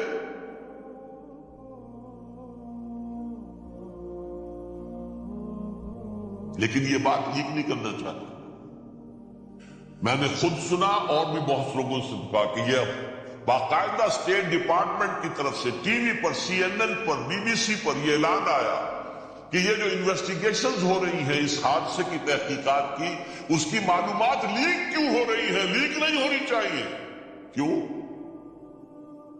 اسامہ کے خلاف اگر کوئی ثبوت ہے لیک ہو جائے 1000 مرتبہ، کس کو کوئی نقصان ہے؟ یہ کون سا تھا؟ کون سا لیکیج ہے جسے روکنا مقصود ہے؟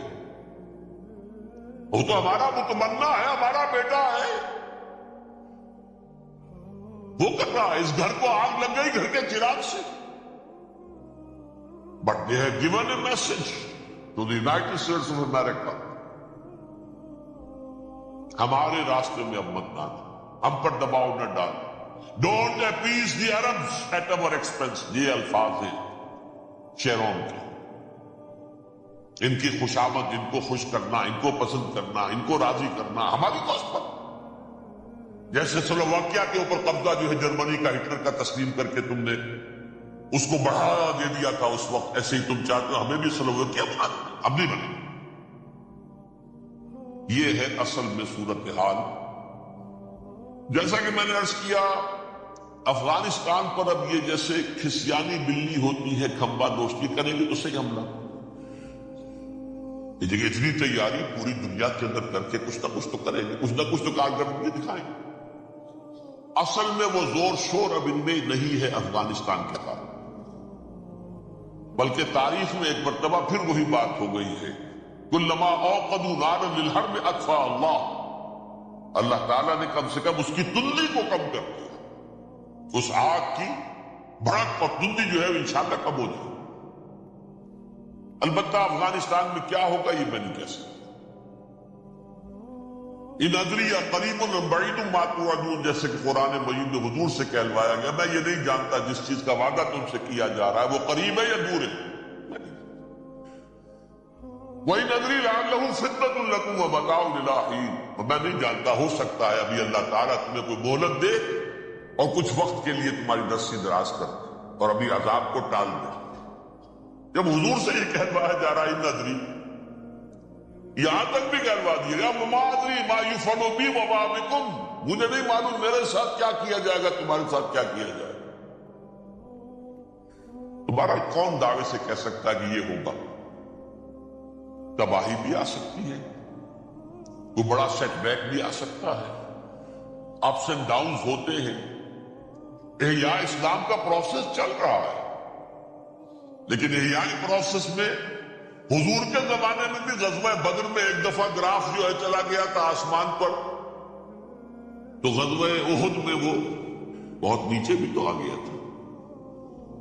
مسلمانوں کے حوصلے پست بھی ہو گئے تھے. وَلَا تَهِنُوا وَلَا تَحْزَنُوا وَأَنْتُمُ الْأَعْلَوْنَ إِن كُنتُم مُؤْمِنِينَ. یہ تشفی دینی پڑی تھی. گھبراؤ نہیں, ڈرو نہیں. إِن يَمْسَسْكُمْ قَرْحٌ فَقَدْ مَسَّ الْقَوْمَ قَرْحٌ مِثْلُهُ. اگر تمہیں کوئی چرکا لگا ہے تو تمہارے دشمنوں کو اس سے بڑا چرکا لگ چکا 1 سال پہلے. انہوں تو ہمت نہیں چھوڑی, 1 سال کے بعد دوبارہ ہو گئے حملہ آور تم پر. تم کیوں دل چھوڑتے؟ تو کچھ سیٹ بیک آ سکتا, اور یہ بھی ہو سکتا ہے, اور اللہ کرے کہ ہو جائے, وہ واقعہ فیل بھی پیدا ہو سکتا ہے دوبارہ. اللہ تعالیٰ چڑیوں کے ذریعے سے اور ان کی چونچوں اور ان کے پنجوں کی کنکریوں کے ذریعے سے ہاتھی والوں کو برباد کر سکتا ہے.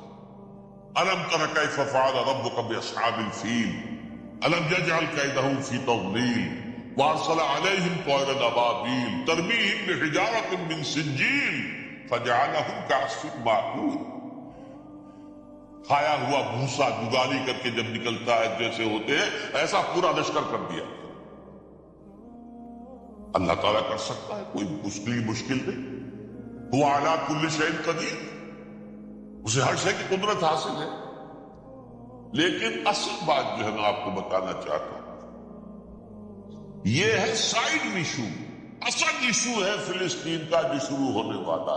بھٹی دہکے گی وہاں.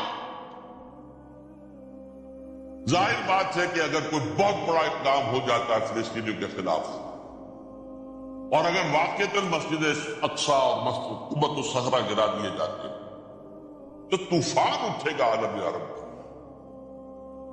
یہ حسنی مبارک ہوں یا شاہ خالد ہوں یا کوئی اور ہو, یہ نہیں روک سکتے اس طوفان کو. نوجوان خون اٹھے گا, غیرت اور جو بھی اہمیت ہے. مسلمان ان پڑھ سے ان پڑھ اور بالکل بے دین, وہ بھی مسجد کی حرمت پر کٹ مرنے کو تیار ہو جاتا ہے. مسجد تو بنا دی شب بھر میں ایمان کی حرارت والوں نے, من اپنا پرانا پاپی ہے, برسوں میں نماز ہی بننا سکتا.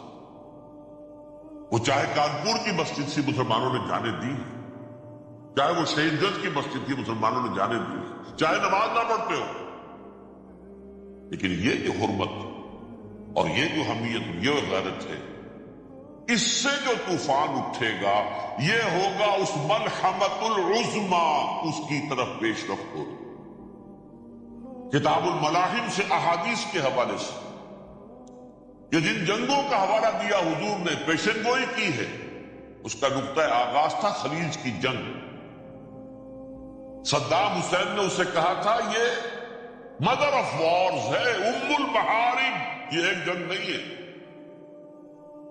اس کا نقشہ بھی حدیث میں موجود تھا، پیشن گوئی موجود تھی، اس وقت بھی ہم نے شائع کی تھی، لیکن اس میں جو جنگ اب ہونے والی وہ الملحمۃ العظما۔ ملحمہ کسے کہتے ہیں؟ لحم گوشت کو کہتے ہیں، اور قصائی کی دکان کو عربی میں ملحم کہتے ہیں، جہاں گوشت کے ٹکڑے کیے جاتے ہیں۔ آج کل مشینوں سے ہوتے ہیں، اب جو ہے وہ ہاتھ سے چھریوں سے نہیں ہوتے، لیکن ٹکڑے ہو رہے ہوتے ہیں، جسموں کے چیچڑے اڑ رہے ہوتے ہیں۔ ملحم، یہی لفظ استعمال کیا تھا حضرت سعد ابن عبادہ نے رضی اللہ تعالی عنہ یوم فتح مکہ۔ ان کے دل میں تھا کہ اب ہم انتقام لیں گے ان عربوں سے، ان قریش سے۔ الیوم یوم الملحمہ، الیوم یوم الملحمہ، یہ کہتے ہوئے جا رہے تھے۔ ایک خاص کیفیت، آج ہے گوشت کے ٹکڑے اڑانے کا دن۔ حضور سے کہا کسی نے جا کر کے ساتھ تو یہ کہہ رہے ہیں الیوم یوم الملحمہ، یوم یوم الملحمہ۔ حضور نے فرمایا نہیں، ان سے کہو جا کر الیوم یوم المرحمہ، الیوم یوم المرحمہ، آج رحمت کا دن ہے، آج تو میں ان سب کو معاف کروں گا۔ لا تثریب علیکم اليوم، میں تم سے وہی بات کہہ رہا ہوں جو میرے بھائی یوسف نے کہی تھی اپنے بھائیوں سے، اذهبوا فانتم الطلقاء، جاؤ تم سب کے سب آزاد۔ وہ ملحمہ ہے جس کو کہ حضور نے حضرت معاذ بن جبل رضی اللہ تعالیٰ عنہ، اس میں روایت ہے، اس میں سے جو ابو داؤد میں روایت آئی ہے اس میں الملحمۃ العظما، عظما مؤنث ہے اعظم کا۔ آپ کہتے ہیں جنگ عظیم اول، جنگ عظیم دوم، عظیم کا باب ہو گیا اعظم، سب سے بڑا، اور اس کا مؤنث ہے سب سے بڑی، عظما۔ الملحمۃ العظما، سب سے بڑی لڑائی۔ میرے نزدیک یہ وار کے معنی میں نہیں ہے، بیٹل کے معنی میں۔ انگریزی میں یہ دو لفظ علیحدہ ہے، وار، بیٹل۔ وار سالوں کو محیط ہوتی ہے، بیٹل کسی ایک خاص جگہ پر جو لڑائی ہوتی ہے اس کو کہتے ہیں۔ حضور کے اور قریش کے درمیان 6 سالہ وار تھی، جنگ تھی، لیکن battles, battle of Uhud, battle of Badr, یہ بیٹلز تھی، لڑائیاں تھی۔ تو عظیم ترین جنگ شاید اس اعتبار سے نہ ہو جیسے کہ ورلڈ وار 1 اور ورلڈ وار 2، یعنی اس کی وسعت کا اتنا معاملہ نہیں اور طوالت کا نہیں، لیکن جو لڑائی جو ہے بیٹل ہونی ہے، جس کو کہ یہ لوگ، یا کیونکہ میں نے کہا تھا شروع میں کہ سرما ہے میری آنکھ کا خاک حجاز و ہول قدس، نیو ٹیسٹمنٹ کی آخری کتاب ہے the book of revelation, revelation of saint John, اس میں آرمگڈون کہا گیا ہے اسے۔ ہر مجدون، یہ عبرانی لفظ ہے، ہر کہتے ہیں اونچی جگہ کو، سطح مرتفع، مجدون میگیڈو، میگیڈو ایک وادی ہے، مرتفع، وادی مرتفع، یہ ہے واقع لبنان، اسرائیل اور شام کے درمیان جو ٹکڑا، جو ٹرائنگل بنتی ہے، یہ ہے، یہاں پر بڑی جنگ لڑی جائے، اور